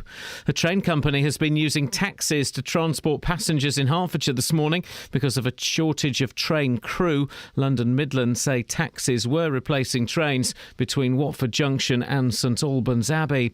And the former head of finance at a school in Milton Keynes has been jailed for siphoning off school funds. Police have praised other staff at 2 Mile Ash School for uncovering the £120,000 fraud. Three Counties Sports. BBC Three Counties Radio. Wycombe Wanderers will check on the fitness of goalkeeper Matt Ingram ahead of tomorrow's League Two playoff final at Wembley against Southend. Ingram missed both semi-final matches. Chairboys boss Gareth Ainsworth says they head to Wembley under no pressure. We were never meant to be here. We were never meant to be first in the league. We were never meant to be third in the league. We were never meant to finish fourth in the league. We were never meant to be in the playoffs. We were never meant to get to the playoff final. You ask anyone, it's just brilliant to be here. The boys are just riding this crest of the wave and seeing how far it's going to take them. And there's full coverage from Wembley from 2 p.m. tomorrow with kick-off at 5:30. The new Stevenage manager Teddy Sheringham admits the club are taking a gamble in appointing him. The former England and Manchester United striker has coached at West Ham, but it's his first managerial role. I'm untried and untested, very inexperienced, but hopefully I'm a quick learner on this side of the fence as well, and hopefully I'll get going as quick as I can, and hopefully the gamble pays off. Elsewhere, Watford launched their new home kit for the Premier League this afternoon, and Milton Keynes Dons season ticket sales have passed the 6,000 mark ahead of the new Championship season. England's cricketers will resume on 354 for 7 on day 2 of the first test against New Zealand at Lords. Joe Root hit 98 as England recovered from 30 for 4. Ahead of this weekend's Monaco Grand Prix, the Milton Keynes Red Bull boss Christian Horner says Formula One is in need of a good service despite major changes planned for 2017. I don't think it's broken. I mean, it's in need of a good service, but no, I think Formula One is still a fantastic sport. It still attracts millions, hundreds of millions of viewers worldwide. All the circuits that we go to, you see the support that Formula One has, and that's not to say that we can't do things better. And in golf, Italy's Francesco Molinari leads the PGA Championship at Wentworth after a first round 7 under par 65. Rory McIlroy is 6 strokes behind. BBC Three Counties News and Sports. The next full bulletin is at 8. Bird's eye potato waffles, waffly versatile. They go with eggs, beans, chips, fish fingers. Oh, fish fingers. Bird's eye potato waffles, waffly versatile. You're going to be hearing a lot of that because Mark made me get rid of the littlest hobo. Who's Mark? He was a caller. And because of the unique way the BBC is funded, if someone called Mark calls up and says, get rid of the littlest hobo, we have to. And so instead, it's been replaced with this. Bird's eye potato waffles, waffly versatile. They go with eggs, beans, chips, fish fingers. Oh, fish fingers. Bird's eye potato waffles, waffly versatile. Adam's on the line. Morning, Adam. Morning. What you got for us, boss? Sorry? What have you got for us, boss? You were talking about the speeding fines and people being... I did a speed awareness course on Tuesday. I was caught speeding on the M1 Junction 11, and we went to a course in Luton at the Hilton Hotel, 25 people. I found it quite informative, but something quite interesting there was about 11 people out of 25 were all caught speeding on the M1 on the variable speed limits. Well, they shouldn't have been speeding, should they? No, they shouldn't. No, they shouldn't. You're right. Hey, I drove up to Leeds yesterday. It's about 3 hours on the M1. Pretty much, I'm going to say, without exaggeration, 80% of the M1 between here and Leeds, and the M1 goes up to junction 43. Who'd have thought it? Pretty much 80% of it is roadworks, and it's 50 miles an hour. And it's those average speed cameras. You can't cheat the average speed cameras. You've got to do the average speed. Absolutely. Yeah, absolutely. I've done a speed awareness course. Did you really find it interesting, or are you saying that because you're worried that the man is still watching you? Well, I thought it was only an hour long, and then my colleague, before I went, when I left work, told me it was 4 hours. Yeah. I was expecting it to be really boring, and I think it was about as interesting as they could make it. And yeah, of course, it was slightly boring, but it wasn't patronising. It was quite informative. Were you not sat there when I did mine? I was sat there at the back making. I became 15 again, and I was making rude comments about the guy taking it to the women beside me. Yeah, it was quite good natured. Everyone was quite good humoured. So I think most of the speeding fines that are being brought on the M1 variable limits, perhaps that's why it's been increased this year. Adam, thank you very much. The M1, who knew it went up to junction 43? It goes quite far, yeah. It goes up for miles, and it was honestly about 80% of it's roadworks. Yeah, why 50 miles an hour average speed. Why didn't they have a word with each other and say, "You go first, then we'll do the roadworks," because this is going to get really boring and annoying for people. It was outrageous, but then thank God it was only 50 miles an hour, because otherwise I'd have gone into the back of a guy even faster. Was that in a 50? It was in a 50. Yeah. I think I've done my back in. I keep trying to click my back and it won't click. But I don't want to be one. I'm not setting myself up for a compo. But how much do you reckon I could get for that? Don't know. It was your fault, wasn't it? Well, yeah, but you still get the compo for the injury. But really? Yeah. Oh, yes. There's no hard cheese factor. There's no hard cheese factor. Well, they're going to pay for my car to be fixed. I hope. Yeah. My number plate's swinging. Your badge fell out. The badge fell out. I picked up the badge thinking I'll put that back in. I can't put it back in. The whole front's crumpled. Can't open the passenger door. Oh, dear. Can't open the passenger door. And my number plate's swinging. So I should get a couple of grand for my back, shouldn't I? Shouldn't I? Could treat myself with that to some intensive back therapy. No, I'm not. I don't think I'm going to make one of those claims. But I'm not going to make one of those claims. Give it a couple of days, see if it gets any better. No, do you know what? Even if it was a bit dark, I still wouldn't make a claim on it. Why would you want to do a claim on that? All right, I'll just go for a swim or something. I'll have a good stretch. It's very noble of you. I'm a noble kind of guy. A lot of people would be thinking quids in. Well, I'm a noble kind of guy. There was someone on the radio. It was Richard Herring. Was on Radio 4. I was listening to. And he was talking about how his dad was a head teacher, but was a really upright man. And how years and years ago they made an insurance claim for loads of stuff that had been nicked, including some cufflinks. And then 6 months later, he found the cufflinks, and so he went back to the insurance company and said, "I found them now. I'd like to give you back the money for this." And the insurance company were furious with him. Really? Yeah, because it was really difficult. You had to then open a case again, and imagine being that honest. Yeah. Imagine being that honest. Hey, if you're feeling lonely, ladies, then you're not well, I was going to say you're not alone, but that would be an oxymoron. Then you are, but there is something that can be done. Well, there is something that you can do, and this never gets addressed. Rising numbers of British 08459 455 555. By the way. Bernie Ecclestone. I don't want to do Bernie Ecclestone. No, look how tiny Bernie Ecclestone is, and look at his beautiful young wife. Why would she be interested in that tiny, ugly, old billionaire? He must have a massive personality. He's a billionaire. How tall is he? He's tiny. I'm going to say 5'1". I've met him. That's massive. Rising. I mean, look at that. It's with his ex-wife. I'm sure he had a different wife when I met him. Anyway, it doesn't matter. That's irrelevant to this story. He's done well, let's just say. He's done well for himself. Again, it's motor racing. How can someone involved in motor racing, she's beautiful, isn't she, be worth, billions of pounds? When did it... I'm sure that's not the wife I met. He's 5'3". Anyway, that's irrelevant to this. Rising numbers of British women are paying for male escorts. Because they're... And all the blokes go, whoa. You talk about women in prostitution. Isn't that sad?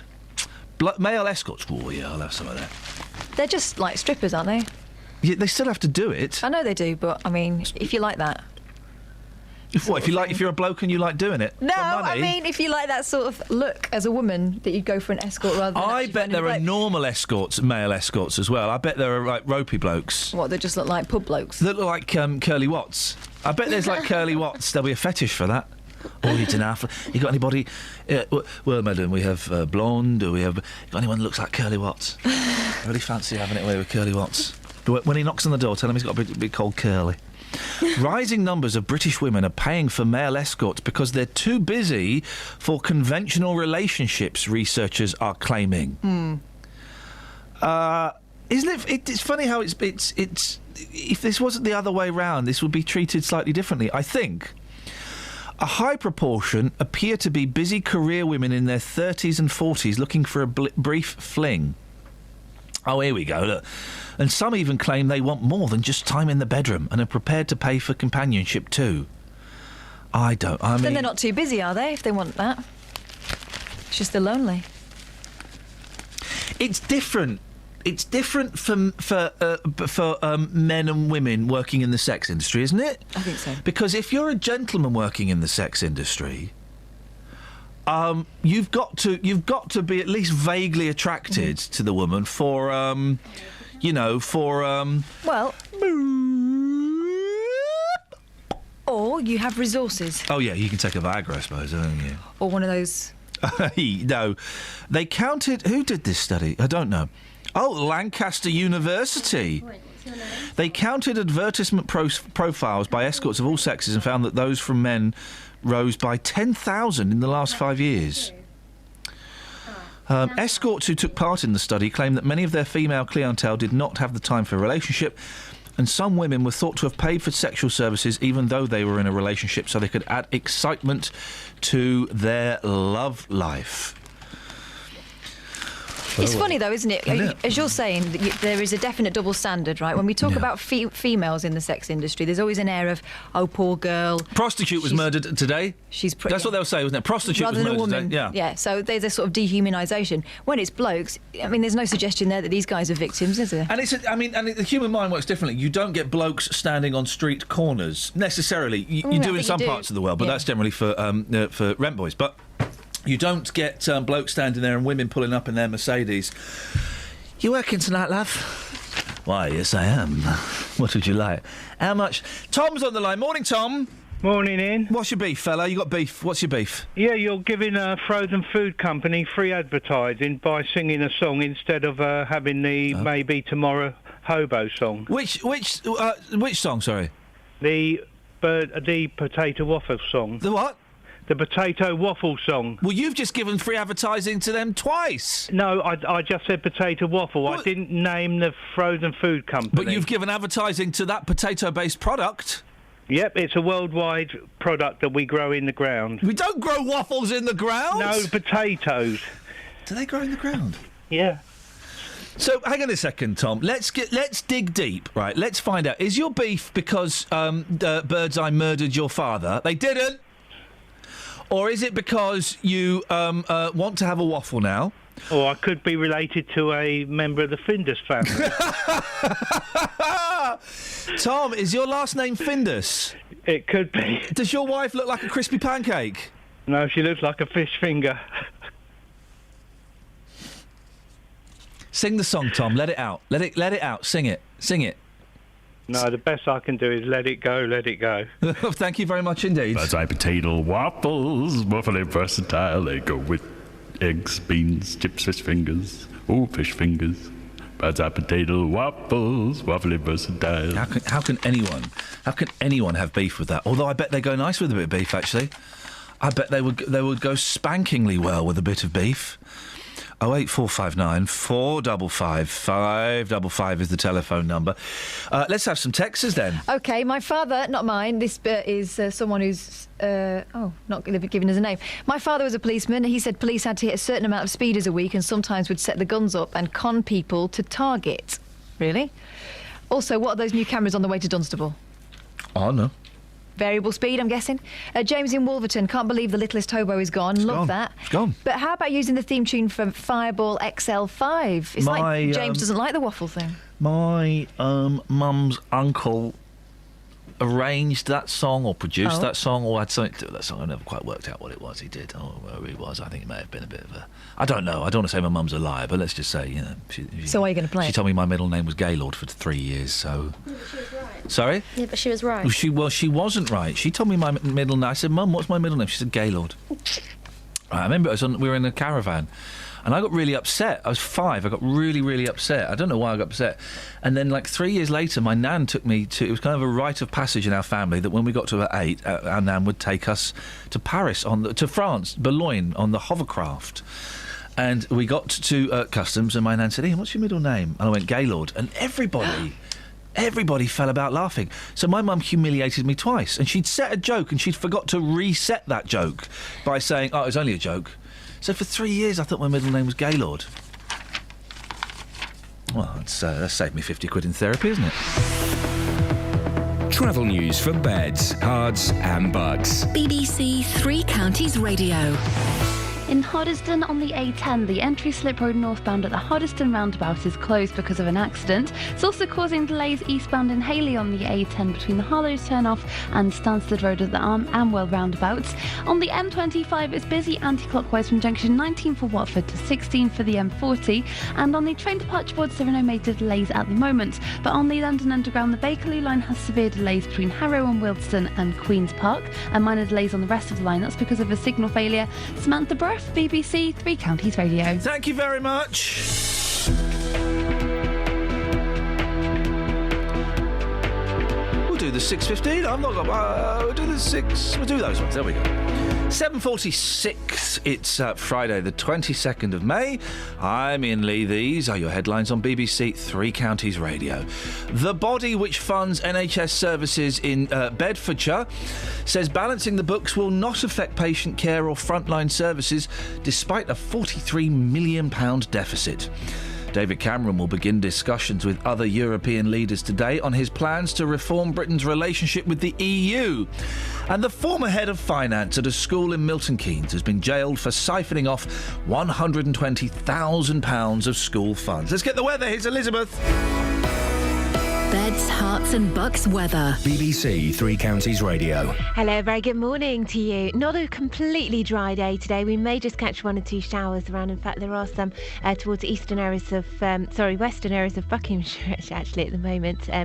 So we might just see a few spits and spots of rain there at times this morning. But most of the showers I think will pop up through this afternoon. But many places, staying dry for the rest of the day. But it is a cloudier day than we saw yesterday. Some spells of brightness as the cloud tends to thin.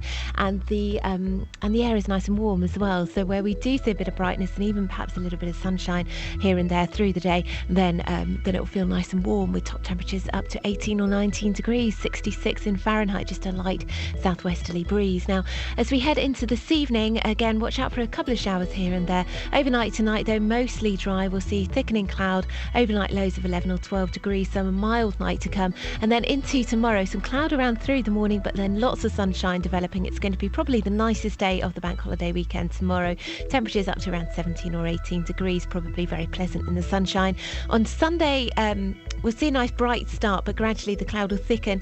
We'll get some outbreaks of rain as we head into the afternoon, and then some sunshine again to end the day, but much cooler behind that weather front on Sunday. So Monday, bank holiday Monday, is looking a bit cooler, highs of around 15 degrees. There'll be some sunny spells at times, quite a bit of cloud, and again the risk, just a risk of 1 or 2 showers at times. That's the forecast. Thank you very much. Every weekday morning. Coming up at 9 on the Big Phone In this morning, is it a good idea to make jobless teenagers work for their benefits? How would you like this country to stand up to President Putin? Are you surprised to see British people being blatantly racist? The JVS Show. I think we've got to get over this issue about racism doesn't exist. It has existed. It will probably carry on existing. What I wanted to say is they've got this completely the wrong way around. You know, that is also true. That is also true. You will always get some, but they are such a minority. I think the man's a buffoon. Get him up, get him out of bed, give him a sense of purpose. The JVS Show. Do you think we have got to, as a country, start taking this issue more seriously? Every weekday morning on BBC Three Counties Radio. Now, Luton Borough Council has announced a crackdown on people riding off-road bikes like idiots. But don't get too excited. This is what the crackdown consists of, according to Councillor Raja Salim, who's responsible for community safety. It says, quote, "Please think carefully and consider your personal responsibilities if you're thinking about using an off-road motorbike. Apart from making other people's lives a noisy misery, if you break the law, your motorcycle could be seized and destroyed." Well, Steve Farmer is the Environmental Protection Officer at Luton Borough Council. Morning, Steve. Good morning, Ian. Tell us about this crackdown. Well, if you bear with me for 2 minutes, and I'll give you a history of my involvement. Okay. With this. I'm employed by the council to deal with noise nuisance. I received a complaint from local residents quite recently regarding noise from off-road motorbikes. So in order to get an idea what was being complained of, I visited one of the residents on a Sunday afternoon and I sat in their garden. And I could hear this buzzing and whirring of motorbikes and quad bikes, and it really was very intrusive. The residents told me that the land that was being used was private land. And as such, the police couldn't take any action because the owners had given permission for this activity to be undertaken. Right. Now, my hands are tied because I can only deal with noise from premises, factories, houses, nightclubs, that sort of thing. So I thought, well, there's more than one way of skinning a cat. I decided to try and contact all of the owners of the land. Now, it's a massive, massive plot of land that's owned by 10 different people, little plots of land. I contacted all of them. Yeah. Without exception, they've told me that they haven't given permission for this activity. Yeah. Now, I thought, well, this then enables me to collect further evidence, which I can present to the police, in the hope that the police can then take action under legislation that's available to them to control and stop this. What I've decided to do, with the owner's permission, is to put some posters. I've put one in here that I've fixed close to the land, so that the people that attend at weekend can see that this activity. Crackdown on nuisance motorbikes. Your bike, if you break the law, your motorbike could be seized and destroyed. How Indeed. effective has that been so far? On this land? Yeah. Well, we haven't started yet. So how long is it? So why do you need the posters? Why can't you just send the police in? Well, it seems it would imply that this is a long way round solving a problem. I don't think so. I've only been involved for about 6 weeks, and I think we're almost at the stage where I can suggest to the police that, well, the police are already aware now that this land, this private land that's being used, is being used in an unauthorised fashion. It then opens, as far as I'm concerned, I would hope that it opens the doors for the police to actually go on. Why do you need the posters? Because they're not going to read, they're not going to follow the posters, Absolutely, are they? They're not, no. And it's against the law anyway, so why the posters? Well, as I understand it, now I don't work for Bedfordshire Police, but as I understand it, the people that are using this land need to be warned in advance that what they're doing is unauthorised and be told to disperse. Once the police have issued that warning, they're then able to take further action, as they did recently in Houghton Regis, where they did seize a couple of off-road motorbikes. The problem in Houghton Regis has been going on for years and hasn't got any better since the police seizure. What makes you think that you'll be able to sort it out? I've got no preconceptions of what I can do. I can only work within the law and with the tools that are available to me. And I'm hoping that once I would suspect that some of the people that are attending, when they're made aware that to continue may... Steve, they're not going to... Come on, these idiots I'm an are optimist. I know you are, and I'm a pessimist. That glass hasn't even got any water in it at all. They're riding around illegally on land they shouldn't be on. They're not going to read a sign, are they? And also, of course they're not. No, they're not. But the problem that the police have had in Houghton Regis is that they can't catch them. And the police say, well, you know, we're not going to go and chase them because we're not allowed to, and we can't catch them. They can't catch them. But they're on private land that has an entrance and an access. Yeah. So, if you like, they're a captive audience. They're not on the highway where they can disappear. Yeah. And I would hope that, with some goodwill from Beds Police, that we are able to make an example of some of these people, and the rest will perhaps consider, I don't want to lose my motorbike. You are an optimist. I think you're putting too much truck into the police because they've struggled with Houghton Regis. They've not. The problem in Houghton Regis has been there for years. I know about it because we'll get people phoning up today about it. It's been there for years, and they've crushed maybe a couple of bikes, but they don't do anything. The police will sit there as the bikes are going past them. They say, well, we're not allowed to chase them. Obviously, I can't comment because I don't work for Beds Police, and I wouldn't want to be putting words into their mouths. But these are the tools that are available to me. I am confident that we can effect an improvement for the log. I hope you can, and I'm just questioning this because I hope that you can, because I know how annoying this is, and I hope that you sort it out. And it's great that you're doing stuff. How long do you reckon it will take for this to have an impact? That I don't know. But can I come back? Are you offering to come back? I'd like to, yes. Catherine, we've got one that's offering to come back. This is unprecedented. You've made me a lovely cup of tea, and I'll come back for that. Well, Steve, give us... yes, you're more than welcome to come back, and I hope you come back and go, they've all gone. Great success. Or, the majority have gone. We've made an improvement. Yes, definitely. Yeah, and confident. This is brilliant. How long do you want? Give me a month. Yeah? Give me a month. Okay, brilliant. And we'll come back and chat, and I'll tell you what we've done in the next month. Okay, and you're hoping that I wish everyone was as optimistic as you. You're hoping that the residents will have noticed a difference in a month? I would hope so. I would really hope so. I hope so too. Prove me wrong. Come back in 4 weeks and prove me wrong. I look forward to another cup of tea. That's Kelly Betts. Kelly, I don't know what you're doing. You're charming, I guess. Steve, listen, I wish you the very best of luck. Thank you very much. Let's keep our fingers crossed that this works, shall we? I appreciate your time. Thank you. Call 08459 455 555. BBC Three Counties Radio. That's unprecedented, Catherine. I don't know what to say. No, I know. Again, well, every now and then... Thank you, Steve. Every now and then, we get a councillor or an MP or someone who works for the council that blows my mind by saying something unexpected and putting their hands up and taking responsibility. And I was about to say, all right then, Steve, you think you're the big man. Why don't you come back in a month or so and we'll see? He offered. Well done. I think his heart's in the right place. I hope I'm being cynical. I hope I'm being cynical because I've done this for 3 years and I'm tired and my back hurts. And I really hope that they make a difference because we know exactly how annoying and irritating this is.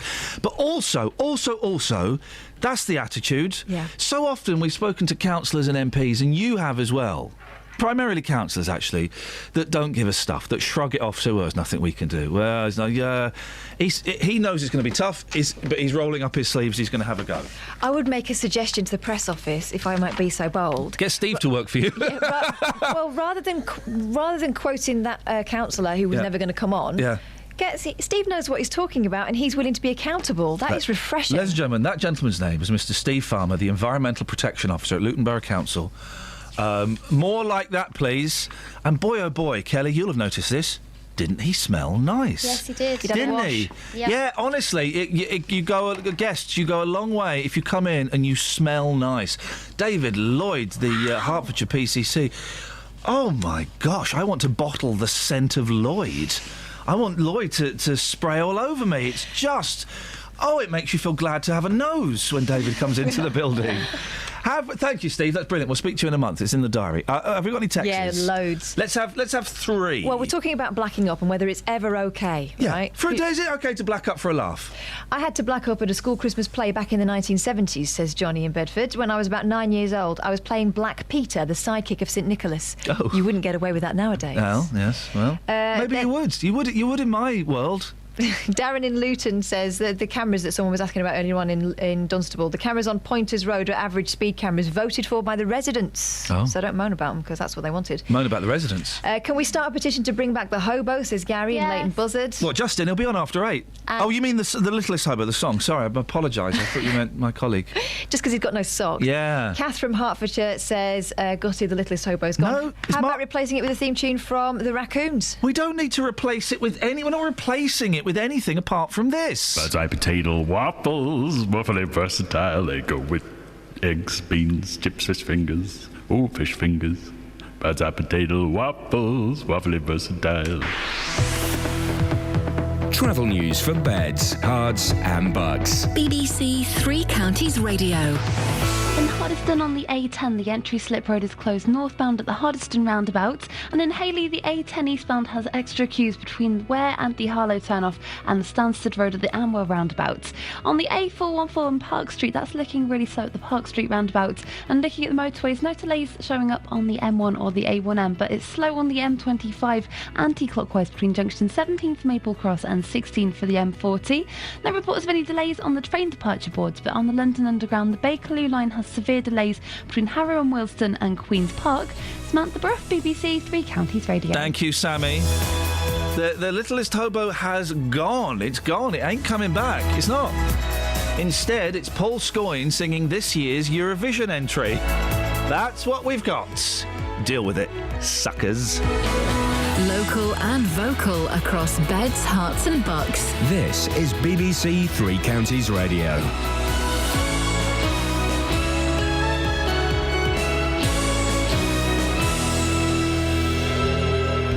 It's 8 o'clock. I'm Simon Oxley. The headlines: healthcare pledge in Bedfordshire, Cameron meeting EU leaders, and finance head jailed after fraud at Milton Keynes School. BBC Three Counties Radio. The body which runs NHS services in Bedfordshire says balancing the books will not affect patient care or frontline services, despite a £43 million deficit. NHS England has provided a cash injection of £31 million for the Bedfordshire Clinical Commissioning Group. Alistair Burt, the Conservative MP for North East Beds, is also the newly appointed Minister of State for Community and Social Care at the Department of Health. This is not going to be recouped by, as it were, next year, finding that we can't spend £43 million we were otherwise going to spend. Now, it's got to be corrected over time. There is £30 million more coming to Bedfordshire CCG as a result of a recognition of growth in our population, etc., and that will go some way towards easing the deficit. But it is very important that listeners appreciate there is not suddenly going to be a £43 million hole in patient care in Bedfordshire.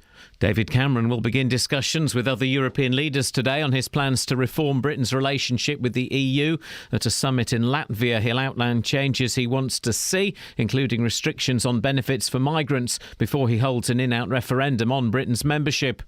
Police in Hertfordshire are searching for an 83-year-old dementia sufferer who has gone missing. James Lomax was last seen near his home in Manor Road in Wheat Hampstead at 4:50 yesterday afternoon. A train company was forced to use taxis to transport passengers in Hertfordshire this morning because of a shortage of train crew. Taxis replaced trains between Watford Junction and St Albans Abbey on the Abbey Flyer service, but London Midland say a normal service has now resumed. The former head of finance at a school in Milton Keynes has been jailed for siphoning off school funds. Police have praised other staff at 2 Mile Ash School for uncovering the fraud. Catherine Nethersole transferred money and wrote cheques to herself amounting to £120,000. More from Jane Killick. Detective Constable Paddy Navin, who investigated the crime, says the amount of money stolen from 2 Mile Ash School means major school projects have had to be shelved or postponed. Catherine Nethersole took the money between March 2011 and May 2014. The 37-year-old from Biddenham near Bedford admitted 6 counts of fraud by abuse of position. She's been sentenced to 2 years and 2 months in prison. An earthquake with a magnitude of 4.2 has been recorded in Kent. The epicentre was near Sandwich. Tremors were also felt in Essex. People in the area said the earthquake made their car alarms go off and their windows shake. No injuries have been reported. Bedfordshire-based Whitbread, which owns Premier Inn and Costa Coffee, has named Alison Britton as its new chief executive. The 50-year-old from Lloyds Banking Group succeeds Andy Harrison. In sport, Wycombe Wanderers will check on the fitness of goalkeeper Matt Ingram ahead of tomorrow's League Two playoff final at Wembley against Southend. Ingram missed both semi-final matches, and England's cricketers will resume later on 354 for 7 on day 2 of the first test against New Zealand at Lord's. The weather dry and sunny this morning, some showers possible this afternoon, a maximum temperature 19 degrees Celsius, and you can get the latest news and sport online at bbc.co.uk/3 counties. Morning! Iain Lee, BBC Three Counties Radio. Gosh, and suddenly it's 3 minutes past 8. How did that happen? Dearie me. Busy morning. I mean, it's a weird one as well, if I'm honest. Lots to talk about. If you want to give us a call, you're more than welcome to. 08 459 455 555. You can text as well, 81333. Start your text 3CR. If you want to send an email, ian.lee@bbc.co.uk. Across beds, hearts and bucks. This is BBC Three Counties Radio. Now, you'd imagine it'd be quite tricky to lose 14 million quid, but that's exactly what the body, which holds the purse strings for the NHS in Bedfordshire, did. It thought it had £1.4 million in the bank. It was actually minus 12.7.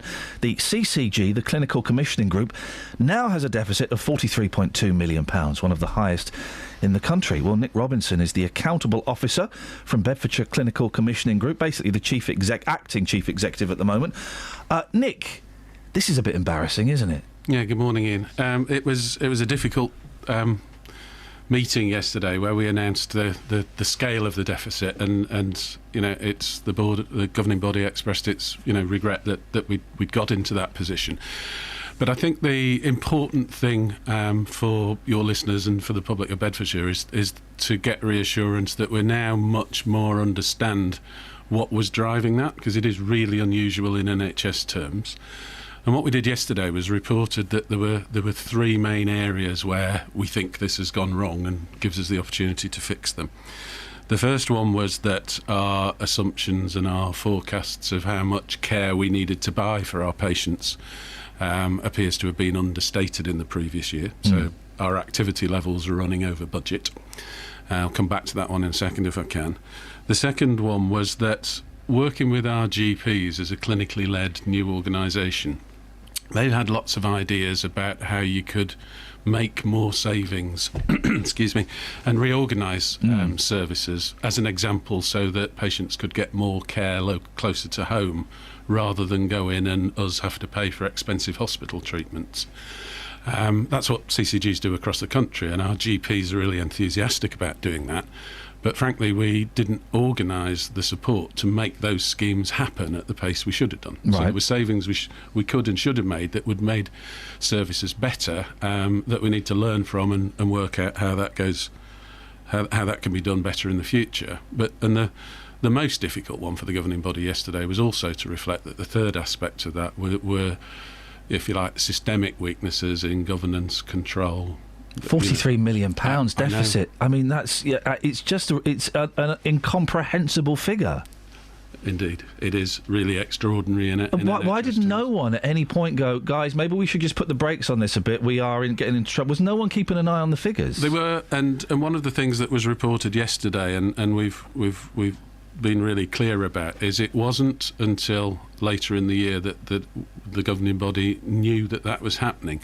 And one of the biggest failures that happened last year was in the information systems that were providing the governing body and the doctors and all of the other people involved the right information timely enough to get that to take the right calls. I mean, it's important to say all of that money did go on genuine healthcare, but if the governing body had known, based on better information, that it didn't have as much to spend as it thought it did, it would have taken and there's no accusation here that people have been squirreling this away or there's anything dodgy going on. It's just bad management, isn't it? Indeed. Was there the implication is there wasn't one person in charge. There wasn't one person who was overlooking all of this. Is that the case? The governing body is the body charged with doing that, and it was based on the information it had got. It was making realistic challenges and discussions, but it was flawed, and we've got to recognise that, and it is difficult. Who's to blame? I don't think there is any range of individuals to blame. I think it's systemic. Come on, Nick, I know you've not been in the job long, so I know I'm not in any way accusing this of being your fault. I'm not taking it that way. No, well done for kind of stepping into this mess. But there will be people. You can't have a deficit of £43 million without realising at 10, 20, £30 million that things are going wrong. There must be a person or a group of people who knew exactly what was going on, because if there isn't, then that's just a kind of financial anarchy, isn't it? There have been real systems failures, and the information systems that the people in charge were looking at were flawed.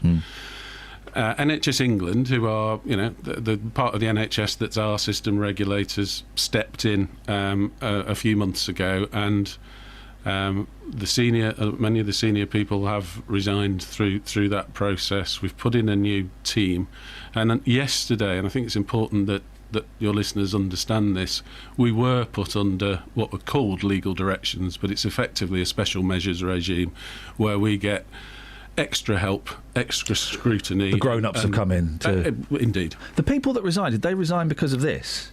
I don't know. Okay. I couldn't comment. Did they get a nice little payout? No. They resigned with their normal salary. Who, at one point... I mean, it's not funny, but it's so ridiculous. At one point, that the CCG thought that it had £1.4 million in the bank. Yeah. When it was actually overdrawn by 12.7. Mm-hmm. How? Indeed, how? It would be too easy to say that it's complicated, but our funding and most of our expenditure is on payments to other health service facilities based on activity numbers of patients treated, and given that our systems were flawed. Flawed. This is my money. This is my money. 14 million quid you were out by. But this is an important issue. So at that year-end position, we didn't have sufficient activity information to make the right cut-off. I don't know what activity information means. It's okay. So when your GP refers you to hospital for treatment, you get high-quality treatment, and we get an invoice for that patient's treatment. So it's those levels of numbers of patients treated that I'm referring to. Given that our systems for that were flawed, there were delays in the timeliness of that when we came to close last year's accounts. The issue of the 12 million or 14 million was a timing one. Actually, the true figure, the really important figure, is the 43 million deficit, which we're now the 14 million is still quite important, and I'm not going to let you get away with it completely, because that is my money, and with my bank account, I know kind of what I'm expected to earn. I know when I'm going to have a bit of a fallow period, and I have a little bit in reserve. Okay, so I kind of generally I know when I'm going to pay a big tax bill or what I need to pay. I may be out a few quid. 14 million pounds of money that isn't yours, that's my money. 14 million quid. There will be people listening going, well, somebody, and I know this wasn't your responsibility, but you are in this job now. Somebody is responsible for that mix-up. Somebody is responsible for the 43 million pounds. And it sounds like, again, whenever these things happen, whether it's in health or education or whatever aspect of our life, people are going to get away with it. People messed up spectacularly, and they're going to get away with it. Does that seem fair? I don't think it is fair, and I don't think that's what's happening. I think we are. Well, then who's going to be punished for the 43 million pounds deficit? Who's going to be punished for being 14 million pounds out as to how much money they had? I think we need to go through and understand, as we are doing, under legal directions from NHS England, the lessons we can learn from this, and if there are any issues like that, what I've been asked to do is come in and stabilise the ship, if you like, understand what went wrong, put those things in place so that it can't happen again, and really importantly, as we're doing that, learn the lessons so we can reassure that it doesn't happen anywhere else. Do you welcome Alistair Burt's investigation into this? Absolutely. Yeah. How can you... there will be people worried that this will affect when they go to the doctors or when they go to the hospital. How can you reassure them that this will have no... Because you've got to save a lot of money now. That this will not impact their point of contact care. Mm-hmm. And I think we tried our best at the governing body yesterday to explain that we are not planning on, through the special measures regime we've been put in, we've been asked to pay this back, to identify how we can pay this back over a number of years. So that's how many years? 3 years is what's in the... You have to pay this back over 3 years? We've got to come up with a plan that shows how we can get back into financial stability and a pace of recovery in the next 3 years. Okay. That's work we're doing at the moment. We have been given, and the good news in the system is that we have been given an extra £31 million this year. Right. And the first thing we've done to that is we've agreed contracts with our hospitals for all of that extra activity that I mentioned earlier was causing us one of the problems last year. So, people going to A&E, people going to have their operations that are in train, there's going to be no impact on that. Where we are going to focus our attention is, if you remember, I said that the other aspect of the problem last year was delays in implementing changes to services that will not only improve service but save money. Yeah. That's where we're going to focus our attention. And we're not just doing that, based on our local GP's involvement, although that will be, still highly welcomed. But we're going to be taking advice from the rest of the NHS and actually looking at what best practice is there, so we can not be in a position of reinventing the wheel. So we're the £31 million as we can. The £31 million, is that going to go towards paying off some of the deficit? It's going towards, first off, it's going towards paying for that extra care that we said we needed last year. It's all in the same pot, but out of the end of that, we still got a requirement to save. Okay. So is any of this sorry, if I'm being a bit dumb, is any of that £31 million going towards paying off the £43 million deficit? No, that's going on. It's all going in healthcare. All going in healthcare.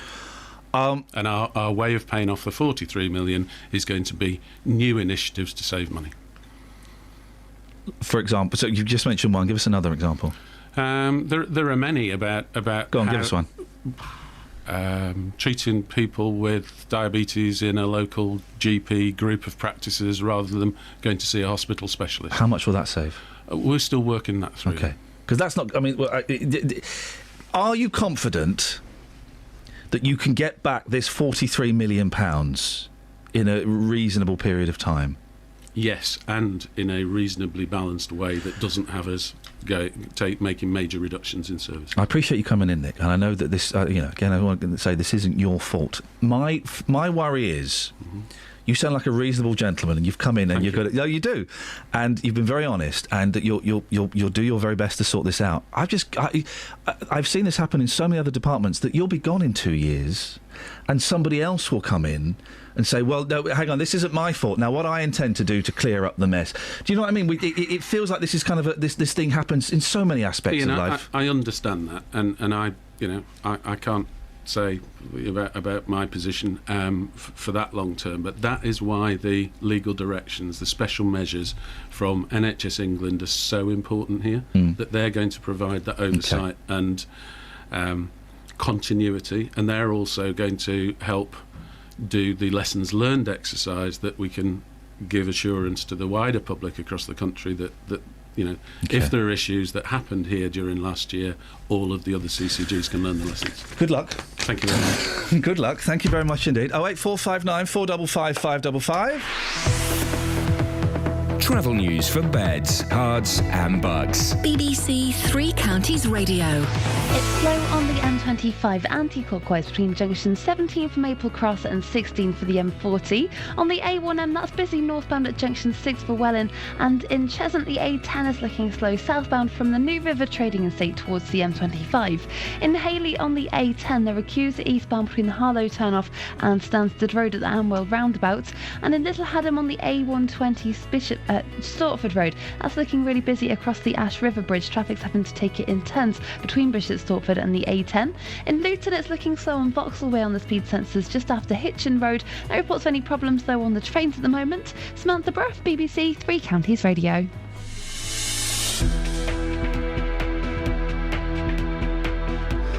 ...8:17. So sorry. The private conversations that you and I have off air, it would make you weep. Honestly, some of the things that get said. One day, when we're years away from the BBC and we're in a retirement home together, you and I should write a book about that story I just told you is definitely going to be a chapter in my book. I think that's a film you've just said there. 8:18, it's Friday the 22nd of May. I'm Iain Lee. These are your headlines on BBC Three Counties Radio. The body which funds NHS services in Bedfordshire says balancing the books will not affect patient care or frontline services despite a £43 million deficit. An undetonated German bomb from the Second World War has been found near Wembley Stadium, where Wycombe play their playoff final tomorrow. Oh, guys, come on, really? And David Cameron will begin discussions with other European leaders today on his plans to reform Britain's relationship with the EU. BBC Three Counties Radio. Man.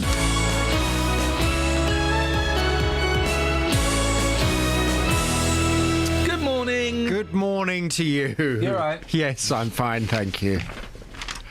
Feel privileged to be trusted with information and data that you give me, so thank you. Really? Yeah, I do. Still won't give me your phone number or the county you live in. That's fine. I can feel the ice between us thawing. I can just feel it thawing. It may be worth staying on another year just to get that information from you. The informazione. Well, if you ever come round to my house... Thank you, that's good. If you ever do... Promising. I'll tell you the full story about when I made a politician cry during my show. That no one knows about during a trail. Some of those trails are very emotional, though. The one for the Chelsea Flower Show, that really got to me. What's on your show today, She Jonathan? literally said, I can't believe you asked me that. Right, OK. When you get something, no names, no pacto, but when you get something like... I was just saying to Jonathan, I find it...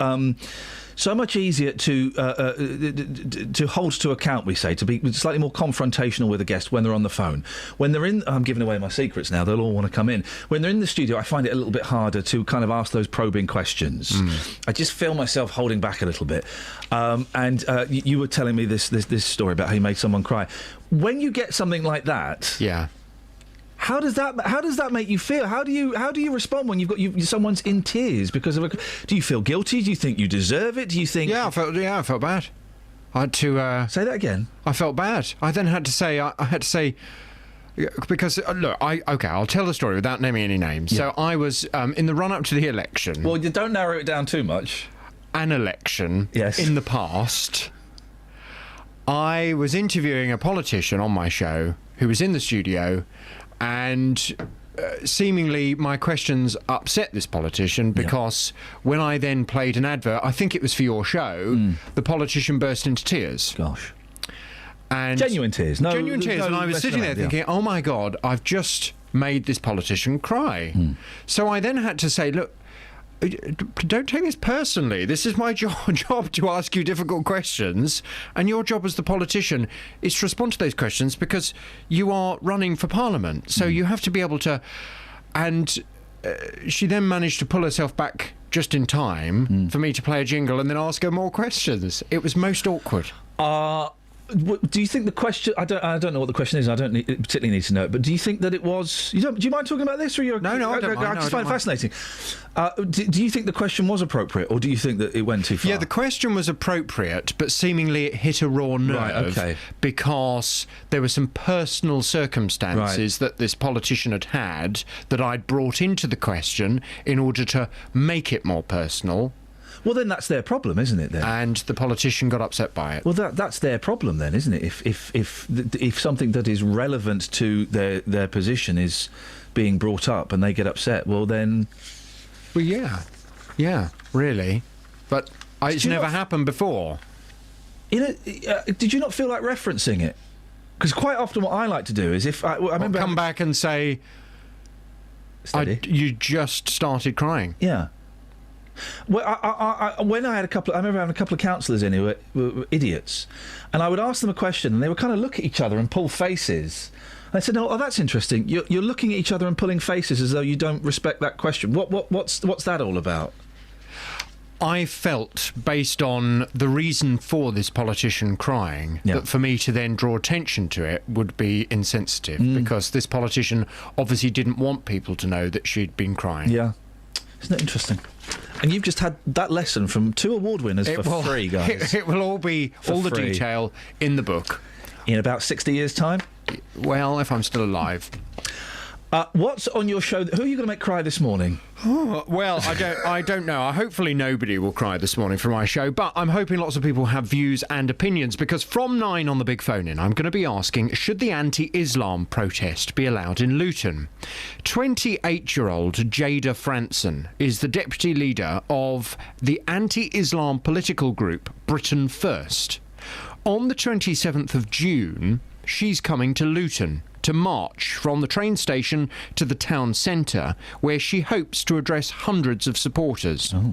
Jada says on Twitter that the Allah in the Quran that Muslims worship is Satan, not God.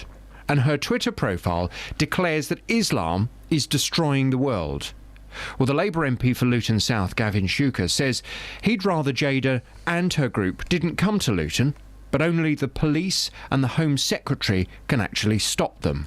Well, Jada will be live on my programme at 9 today. Listen to what she has to say, and I really want you to join the conversation. I want you to have your say. Come on and talk to her, if you wish. Should the anti-Islam protest be allowed in Luton?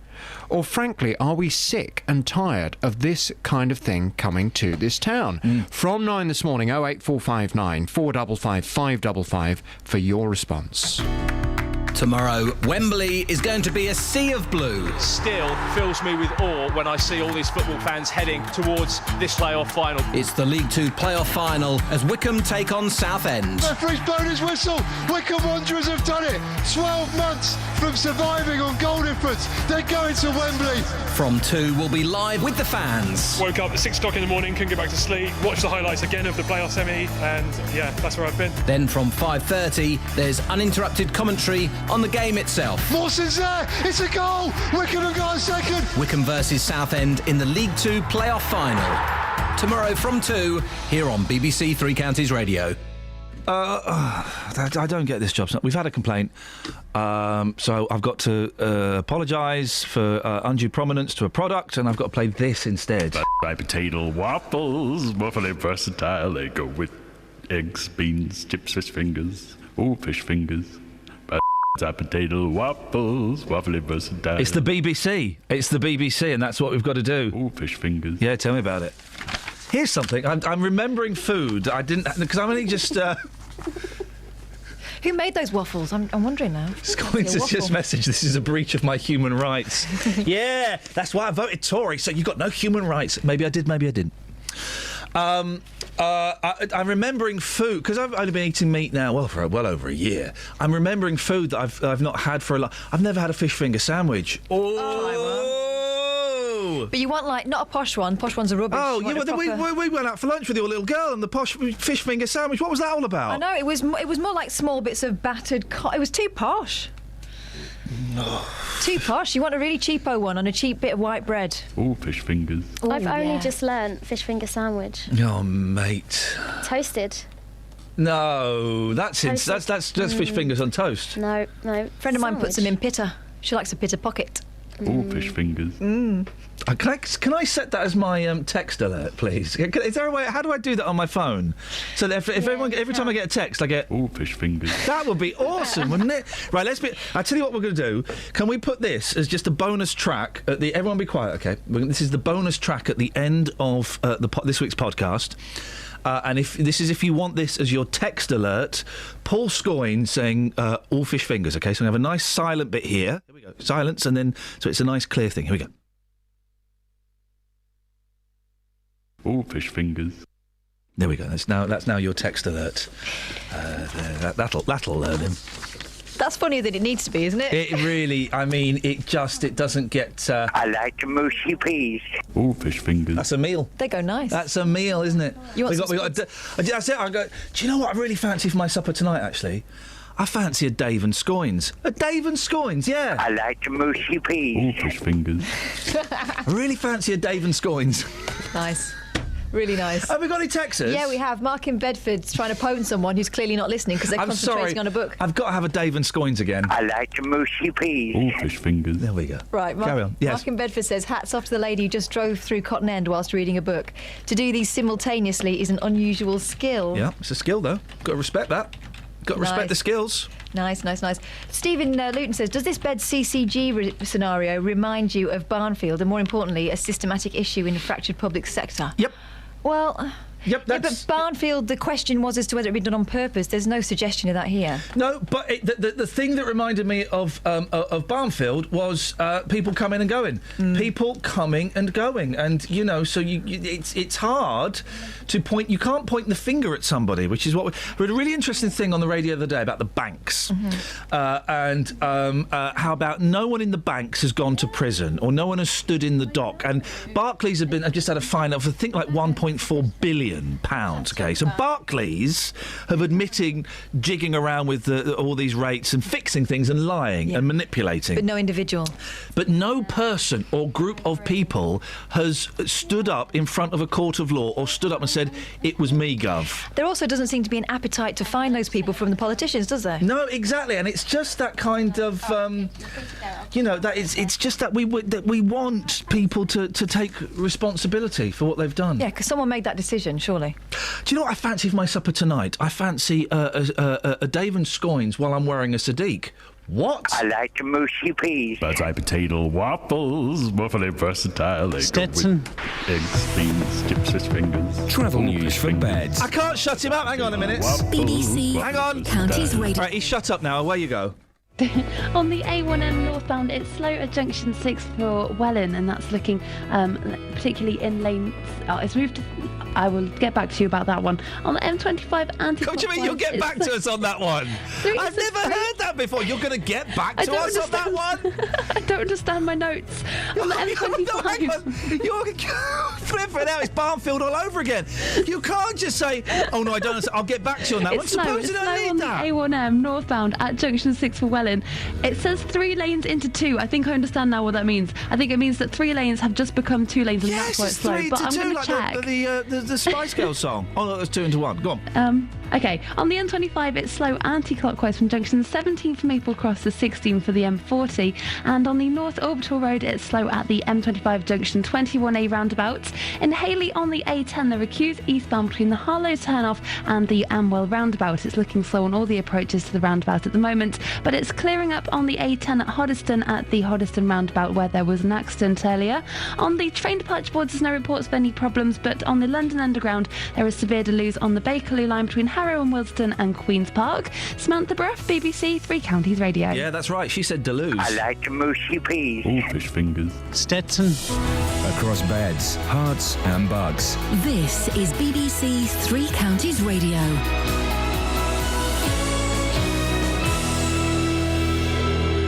It's 8:30. I'm Simon Oxley. The body which funds NHS services in Bedfordshire says balancing the books will not affect patient care or frontline services despite a £43 million deficit.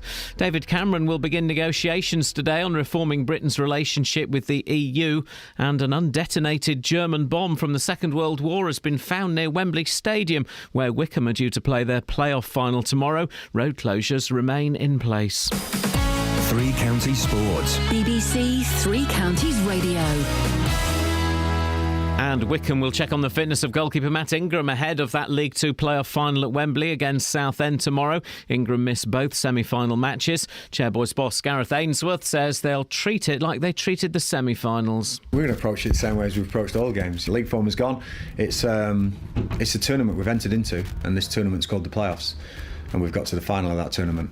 So after 46 games, we deserve to be where we were. We ended up in this tournament, and we're going to approach this game like we have done in the other 2 games in the tournament. And there's full coverage from Wembley from 2 p.m. tomorrow, with kick-off at 5:30. The new Stevenage manager Teddy Sheringham admits the club are taking a gamble in appointing him, but the former England and Manchester United striker is ready for the pressures of management. I hope to take it in my stride, that whatever's thrown us, but I do realise that in football you're never surprised about anything. So it will be an interesting season without a doubt. Elsewhere, Watford launched their new home kit for the Premier League this afternoon, and Milton Keynes Dons season ticket sales have passed the 6,000 mark ahead of the new Championship season. In golf, Italy's Francesco Molinari leads the PGA Championship at Wentworth after a first-round 7-under par 65. Rory McIlroy is 6 strokes behind, but faces a fine for throwing his golf club. Buckinghamshire's Luke Donald shared McIlroy's frustration. It's a shame that the grass has come in like it has. I'm not sure it looks great on TV, and you know, this is our biggest tournament of the year. We probably should be a bit more perfectionist on having the best conditions possible, but saying that, they rolled pretty well.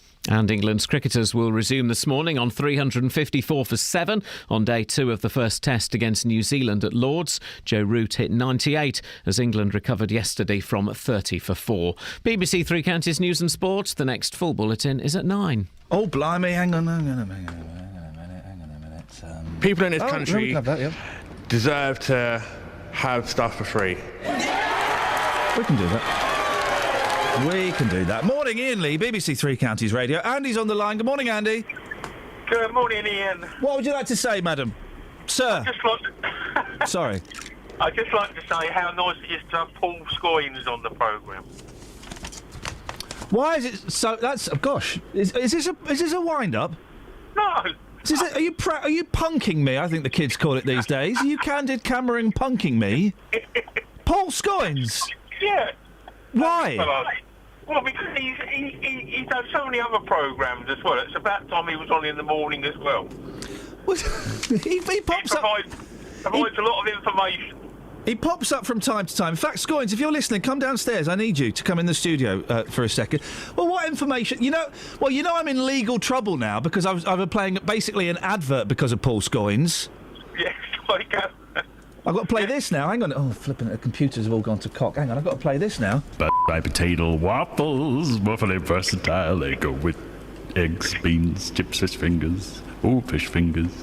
By potato waffles, waffly versatile. You really want more of Scoynes? Perhaps not. Thank you very much indeed, Andy. Thank you very much indeed. We got any Texas? Yeah. Scoynes, come down. It's the Eurovision section. Morning, Matt. Good morning. This is all. You sound perky. I am this morning. I'm so perky. It's unbelievable. Your eyes are a bit wide and you're staring at me like a weirdo. I know. I've been on lots of paracetamol and ibuprofen and... look at him! I remember that. Look, flipping it. Go on, let's have some Texas. They're all asking for the hobo back. I'm Nikki, I love your show. If a man called Mark can cancel the hobo, can a girl called Nikki make it come back? Nope.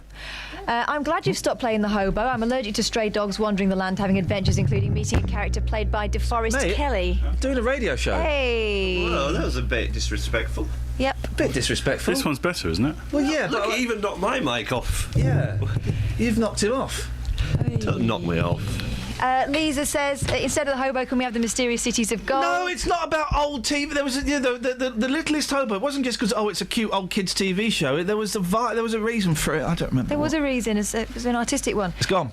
Tim in Bedford, why don't you change the song each week? You could each have a Twitter vote for a choice of 2. What do you think we are? BBC Northampton? No, we're not doing that. If you're listening, Northampton, you can have that one. You can have that one, guys. You can have we send all of our cast-offs there. We've been trying to. Speaking of cast-offs, we've been trying to send Matt.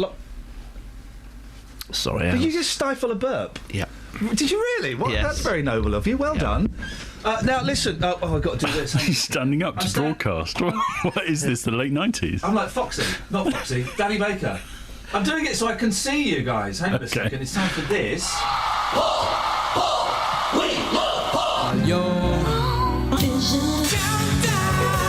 Hey, that's amazing. Who put that together? That was Kelly Betts. Well done, Kelly Betts. That's not wow. bad, is it? I'm impressed by that. Yeah. Now, we're here, guys, because we are, bizarrely, 3 gentlemen, 2 heterosexual men celebrating Eurovision. 3 heterosexual men, I've just been told in my ear. Yes, that's... Celebrating Eurovision, which is unusual. It's unusual. Paul Scoynes, you're the official Eurovision correspondent for the show. Hello. Give us a little update. What's happening this weekend? Well, all the talk in the stadium seems to be that big things are expected from Russia. Their YouTube hits certainly far greater than any of the other countries. And why would that be, you wonder? I mean, it's not like they've got some sort of organisation that can manipulate... Anyway, Anyway, so they're looking good. Mate, I'm not having this. I'm not having this. So are you saying that the KGB are not manipulating YouTube hits for Russia's Eurovision entry? Is that what you're saying? That's not happening. They've got a bit more stuff to sort out with Ukraine and gay marriage. Like that? Well, it's just shush. Now, Lockers, why are you in here? Because I'm going to a party tomorrow night. Yay! He's going to your Eurovision party. Eurovision. And you're really looking forward to it now that we've told you have to do it. Yeah, man. The party being hosted by a local singer-songwriter who...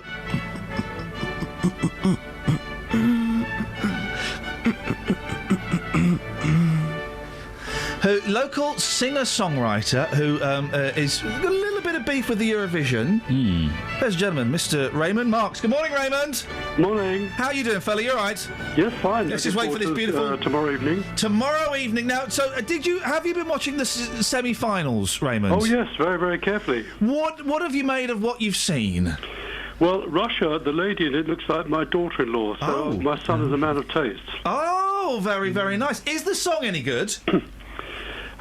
Yes, well, how can I just say it? It's very, very hard to sort of take them all in and say some songs are better and some songs are worse, because the thing I would say to you is each country was trying very, very hard, and that was very impressive. Is the Russian song about death? No, the Russian song is about 1 million voices, isn't it? 1 million voices, what? Now, listen, we should explain. Raymond, you are a songwriter. Yep. And you've written songs for the Eurovision, and you're upset, and I kind of agree. I don't understand how this works. Maybe Paul can explain I can, yeah. How the song for the song that for Europe that we choose, how does that get chosen, Paul? Well, it used to be chosen to the public vote a couple of years ago. And originally... Song for Europe? Yes. It used to go to originally, I mean, a song just came up and it was put through, record companies put it through, and BBC said, yeah, we'll have that one. Then a couple of years ago it went to a public vote, and now it's gone back to the sort of BBC going, yeah, we're going to go with that one. Because the public could not pick songs. They weren't picking, yeah. Well, you say the public could not pick songs. It would seem, Raymond, let me not be presumptive. What do you think of this year's song, Raymond? Well, it's very different. It's very nice, and good luck to Electra Velvet. I really hope they win. Are they going to win? It's very, very hard. I think a more honourable way of approaching Eurovision is to say, can we be in the top 5? Because if it's the top 5, we've done well. We've got. I'm just going to play a snatch of it now. This is the Electra Velvet song. Hang on 1 second. Potato waffles, waffly versatile. They go with eggs, beans, chips, fish fingers. Oh, fish fingers. Potato waffles, waffly versatile. That's the song. I like it. It's full of spunk, isn't it? Well, that was something about fish fingers. That wasn't Still in Love with You. Oh. Is that not it? Oh, flipping it. I've been given the wrong file. Okay, right. Raymond, you're having a party on Saturday night. You do this every Eurovision, don't you? Well, we certainly did it last year, and it was a big success. How many people are there, and what happens? Well, there's about 10 or 12 of us, and we have a drink, and we watch the show together and just chat. But each person scores each song according to how they feel about it. We score them on the song, the performance, and the scenario, and we see if we can ID who actually wins or who comes in the top. Raymond, I've got some stats that I want to throw at you just as a songwriter, because I understand that major keys lose 2 times out of 3 and minor keys will win the same amount. So what does that say about songwriting and whether or not it rings a bell with people? Rings a bell. Well, the minor key is a pretty powerful thing in songwriting. You've also got something I call a turn, which I think other songwriters call a bridge, where you change. If you think of the song the best, right in the middle, she goes in a different direction. It's very attractive. You find songs often made interesting by having that sort of thing going on. So there's quite a few techniques you can use. The last 5 losing Eurovision entries have also all been paced at either 127 or 128 beats per minute. Why is that such an unlucky beat? Well, Graham Norton ran a show, How to Win Eurovision, about 3 or 4 years ago, and they were going into, you've got to have a change of key, you've got to get in quickly into the thing, and I would say Eurovision is almost impossible to analyse like that. Everyone in the business I talk to says it's all about the song. Keep it good, keep it simple, and then the rest of it you build on that. And I think that's a good way of doing it.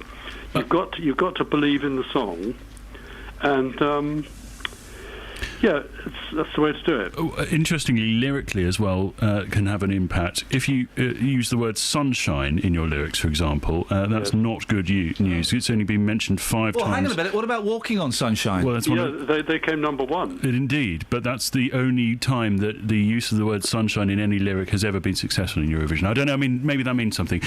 Consequently, as well, Storms is also very good. So Thunder, Lightning, they've all been mentioned by winners as well. What does that say? Well, we can analyse the content of the songs to death, but I think in the end it's the song as presented on the night. One thing I noticed in the semi-finals, a couple of people seemed a little bit nervous, and I felt that was a bit sad because they were surrounded by so many lights. It was like a galaxy. It must be terrifying though, Raymond, because a lot of these singers are unknowns. I know there are a few names in there, but a lot of them are unknowns, and to be in such a big arena surrounded, as you say, by a galaxy of lights with I mean, how many people are going to watch this? Like 1 billion people or something? It's hundreds of millions. Yeah, it's a big gig. It's the biggest event outside sport. Could you hold your own in front of that many people? Well, I think yes, I could. Because the whole thing is quite. I'd love to see there's that. a lot of warmth in the thing. People are cheered on, and they're sort of. If you watch the show, they're waving flags. Well, I would love to see you, Raymond, getting cheered on while you're holding your own. Now, you have very kindly. This is the reason that Matt Lockwood is here. You've said that Matt can come round. And record a couple of pieces for our show to the party. Raymond, let me give you the opportunity. If you want to revoke Matt's invitation to your party, no one will think any less of you. No, we want to confirm Matt's invitation. Well, that's okay, because I will be coming. Do I have to behave in a certain way at this party? No, just relax and enjoy yourself and be part of the thing. Just relax. So, in terms of relaxing, does this involve me standing up, sitting down? What position will I have to adopt? We'll all be sitting down, watching the television, smart TV, of course. Oh, and nice. You'll have a score sheet, and you can score yourself. Like the rest lovely. Of us. Have you got a big TV, like 62 inch or something? How many inches you got, Raymond? No, it's 42 inches. Oh, that's plenty, isn't it? Was too big for all right, listen, Raymond, you are such a good sport. I will speak to you on Monday. Can I pass on one? I've been doing a little bit more on the stats. Yeah, go on. And in the first 12 years we entered, we came in the top 5 10 times. Yeah. In the last 15 years we've entered, we only came in the top 5 twice. Oh. Now, the Spectator did a poll, and I quote from them, "The most successful Eurovision numbers tend to be picked by an open vote, in contrast with mass popularities like Sweden's Melodifesten Stilleman. In Britain, an anonymous BBC bureaucrat nominates our candidate, similar to the procedure used in the old Soviet Intervision song It's Dave, isn't it? Dave does it. Raymond, listen, Danger No Stranger is your song. I like the Electro Velvet. I do. I genuinely do. And I know there's a local connection. But I just think Danger No Stranger. I just think it would be so refreshing to have something like that there. Well, the thing is, I'm very happy and prepared to submit anything we put forward to the public vote. The snag is, each year we've tried it, the BBC have said, we're still deciding. Oh, we've decided. And we've been fended off. And I was talking to Mike Reed about this, who was involved in Eurovision in the past. He said, one of the snags about the way it's done now is there's a huge pool of talent that aren't getting the opportunity they used to have. And to be even a candidate for Eurovision was quite a big thing for a performer and a songwriter in the past. Raymond, I've got to move on. Listen, we'll speak to you on Monday. Matt, you've got his details and you know where to go, do you? Well, yes. Are you going to take a bottle or something with you? I think I would, actually, All yes. right, good idea. Yes. Raymond, listen, let's keep our fingers crossed and we'll speak on Monday. OK, lovely speaking to you. Thank you very much. Travel news for beds, cards and bugs. BBC Three Counties Radio. And there are delays northbound at junction 6 for Welland, where the road gets more narrow and 3 lanes become 2 lanes. On the M25 anti-clockwise, it's slow from junction 17 for Maple Cross to 16 for the M40. And in Hayley, it's busy on the A10 eastbound between Harlow Turnoff and the Armwell roundabout. In Little Haddam, the Stortford Road is slow in both directions at the Much Haddam turning that's taking turns across the bridge between Bishop Stortford and the A10. In Aylesbury on the A41, it's busy on Bicester Road between around the Cottonwheel roundabout heading past Aylesbury Vale Parkway train station. And on the train departure boards, no reports of any delays, but the Underground and the Bakerloo line has severe delays between Harrow and Wildston and Queen's Park. Samantha Bruff, BBC Three Counties Radio. Thank you very much. 8:47. It's Friday, the 22nd of May. I'm Iain Lee. These are your headlines on BBC Three Counties Radio. The body which funds NHS services in Bedfordshire says balancing the books will not affect patient care or frontline services, despite a £43 million deficit. David Cameron is beginning talks to renegotiate the terms of Britain's membership of the European Union at a summit in Latvia. And homes have been evacuated after an undetonated German bomb from the Second World War was found near Wembley Stadium, where Wycombe play their playoff final tomorrow. Let's get the weather. Here's Elizabeth. Beds, Herts and Bucks weather. BBC Three Counties Radio. Hello, very good morning to you. It's a rather cloudy day today, a lot cloudier than yesterday, but it's still feeling relatively warm, actually. Where we do get a bit of brightness a bit later on, possibly even some sunshine, then we're looking at temperatures that are shooting up to around 18 or 19 degrees. It's feeling quite clammy, quite sort of humid, really. It's high dew point air. Now, we could see 1 or 2 showers a bit later on through the afternoon. It's always a risk of that, but many places will be dry for the rest of the day, just really rather cloudy. Overnight tonight, again, staying very mild, thickening cloud all the while.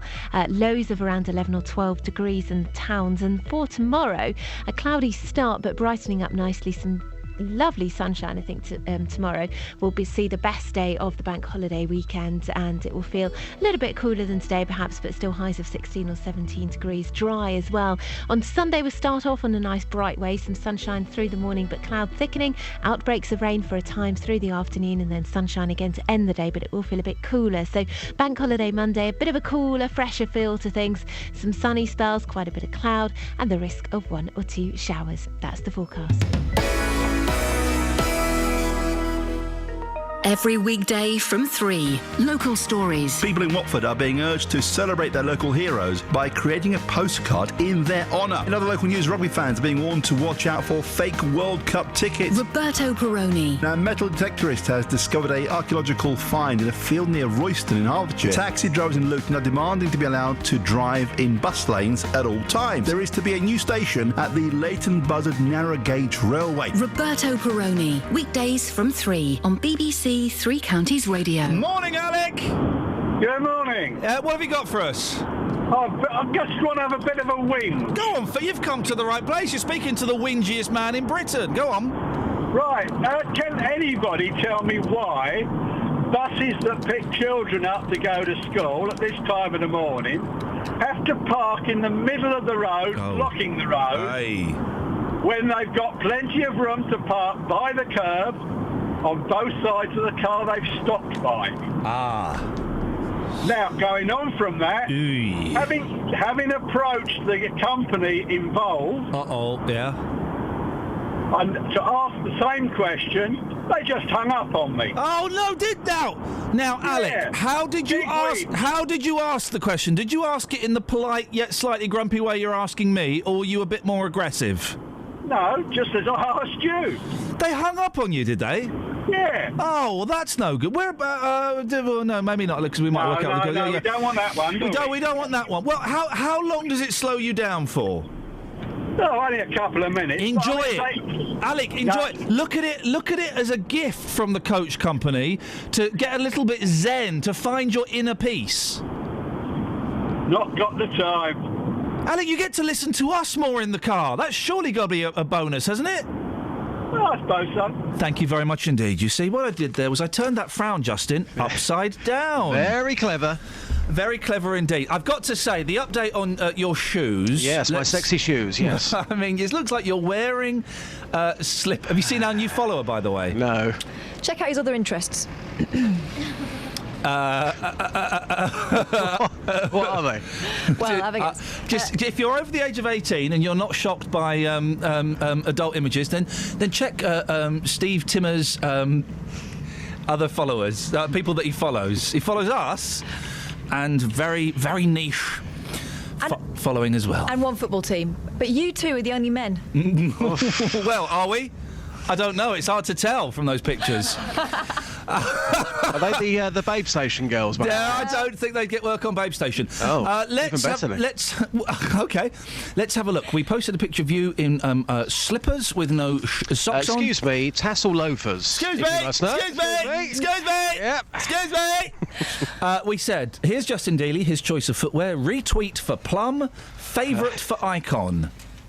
18 favourites. Excellent. Including one from my sister. Number of retweets? 37. Can I just say, though? Yes, sir. Just have a look at those retweets and look at the people who have retweeted it. A lot of classy people there. No, that's all I'm going to say. Most people hidden by images of dogs and eggs and things like that. And then Guys, have you seen the picture of your nan wearing them? Have you seen that? Yes, I've seen that, yes. Yeah? Very funny. Very funny indeed, yeah? OK. You all right? Yeah, fine, yeah, you. Great stuff. I mean, to be fair, I don't know how you'd wear them with socks without looking like Michael Jackson. Yeah, that's true. Guys, it's 2015, tassel loafers, no socks, skinny jeans. It's in fashion. If you can't handle that, mate, that's your problem, not mine. Mate, I've got to say, it's been really nice working with Matt Lockwood, hasn't it? Do you want to start putting together a Matt Lockwood memorial package now, just to save time on Monday? Stranger. No danger. There's certainly danger where you're going tomorrow night, my friend. I cannot already. I am laughing. I reckon we can get 2 hits. I reckon that's probably the lead. Yeah. We can get 2 hits out of that. Already I'm laughing. I can only imagine what that audio is going to sound like. It's going to sound awkward. It's going to sound so awkward. As you said, awkward to the power of a million. It's going to be wonderful. To use one of my favourite words, I think it's going to be chaos round there. And it really will be. It's next week's podcast is going to be recorded tomorrow night, basically. That's what's happening. Hang on a minute, Justin. We just took a call. Hang on a second. We just took a call about coaches, and Mark wants to call in about that as well. Morning, Mark. Good morning. How are you? I'm fine, thank you. Have you got beef with coaches? I have, unfortunately. I think when they got children in, I think it's a little bit more emotive, and I won't mention the name. But there are 2 schools, one in particular I go through on my way to the office, and regularly, because I have a high-def forward-facing camera in my vehicle, you can see them very, very, very clearly on their mobile phones, playing, having a sausage roll, having their breakfast. The kids in the back of the coach? No, very funny. The drivers in the front. The drivers are on there? And if you send the video file, as I did, to one of those companies, they never responded. And when I called them, they just denied all knowledge of it and said their drivers are professional. They don't do that. But they congregate as well in a certain small village through the high street after they stop drop the children off, and then they just block the road. They are appalling. Mark, professional coach, normal coach drivers, they're great, but these ones. The video footage you've got of the drivers eating and playing on their phones, could you send that to us? I could, but it's been overwritten now. But the next time I get it, I'll tell you what, it happens on a weekly basis. Right. I'll be more than happy to do it. Do you know what? Because we'd be interested in having a little look at that, Mark, and maybe, if the coach companies won't do anything, well, then maybe we should shout a little bit louder, because that is outrageous. Absolutely. It is outrageous. They also, because they're on their phones, they'll pull out between stationary traffic that's on the road, and then you've got this situation where everybody's going to start reversing because they just creep forward while they're on their phones. Drivers on their phones does Mark, listen, stay there. I'm going to pass you back to Catherine. She'll give you an email address. If you've seen... There's a story in it, just. I feel an investigation coming If you've seen coach drivers, particularly when they've got kids on the back, when it's taking them to school, eating and on their mobile phones... Get in touch with us. We'd like to know a little bit more. Now, Justin, we were compiling a list of films where people have blacked up, yellowed over or whited down. You've taken this to the streets. Yeah, I mean, White Chicks, one of my favourite films of all time. Do I sit there saying, oh, that's outrageous? There's 2 black men there who are now white girls. No, not at all. But I've taken this one to the streets. People blacking up, whiting up. Is it out of order? Are they offended? Here's what people had to say. We're talking about films this morning where people black up and they white up. Is there anything wrong with having a different colour on your skin for a film, for argument's sake? Definitely not. What do you think about people who get very upset about those sort of things? They're oversensitive. Chenga, you're a black female here this morning. If you saw somebody in a movie and they were blacked up for that role, would that annoy you? Would that offend you? Not straight away. I would need, to be honest, I would need to understand where they're going with it. Because I am realistic, because I have a great sense of humour. So first I would need to understand where they're going with it. Yeah. But after a while, if I realise it's a serious movie, then yeah, I would be very offended. But if it's for comedy, oh, please, go on, go ahead. Oh, please, go on, go on. So if it's for fun, no problem. If it's somebody who's trying to be serious, almost mocking you, that's when you would get offended. I would be so offended. I would be very offended. For comedy, go ahead, I'll do the same. Yeah, I would white up myself. It's comedy. We're having a laugh. So as a white man, how would you feel if a black actor put on white face paint for a movie? Would that offend you in the slightest? No. No. If you're watching a film, madam, and you have a white actor who's blacked up for that, would you be offended by that? Of course I would. Yeah, definitely. Can you tell me why you'd be offended? Because obviously I'm not a black member of the public, so I don't get that to a certain degree. So why would you be offended by that? Well, because there's plenty of black actors around, aren't there? But what if it was for comedy, though? There's no need for it these days. Absolutely not, because there's black comedy actors, there's black actors, there's no need for it. And I think it's offensive as well. There's no need for it. I mean, I've just spoken to quite a few people who say, do you know, if you get offended by this, you're a little bit oversensitive. Are you oversensitive? No way. It's nothing to do with that. It's just 21st century now. There's no need for it. None whatsoever. Justin, thank you very much for that. You've got 20 seconds. What's on the show tomorrow at midday? On the show tomorrow, we are playing the UK and American charts from a year in the 1970s. Plus, we're doing a Eurovision special. I think it's 1970 something. I don't know. What year is it? I've forgotten. Well, I might not listen then. All right, mate. We've got a Eurovision special. We've got requests from the streets, and the Wickham manager picks his favourite musical memory. There were some years from the 70s I wasn't keen on. Okay. You need to confirm the year. We'll talk after the programme. Thank you. Travel news for beds, cards and bugs. BBC Three Counties Radio. In Little Haddam on the A120 at Stortford Road, it's slow eastbound over the bridge between Bishop Stortford and the A10 by Ash River Bridge. In Hayley on the A10, that's got queues eastbound between the Harlow turnoff and the Amwell roundabout. And in St Albans, it's busy on the A414 eastbound between the North Orbital Road at the Park Street roundabout. In Aylesbury, the A41 Bicester Road is slow around the Cottonwheel roundabout. And on the Underground, the Bakerloo line has severe delays between Harrow and Willesden and Queen's Park. There are also minor delays on the London Overground between Wembley Central and London Euston because of that signal failure that's also affecting the Bakerloo line. Samantha Bruff, BBC Three Counties Radio. Thank you, Sammy. Have a nice weekend. That's it, guys. That's your lot for the week. Don't forget you can download the new podcast. It'll be up in a couple of hours. We're about to record some bonus bits for it. Thank you, Catherine, Justin, Kelly, Scoins, Lockers. Until Monday at 6 from us. Ta-ta.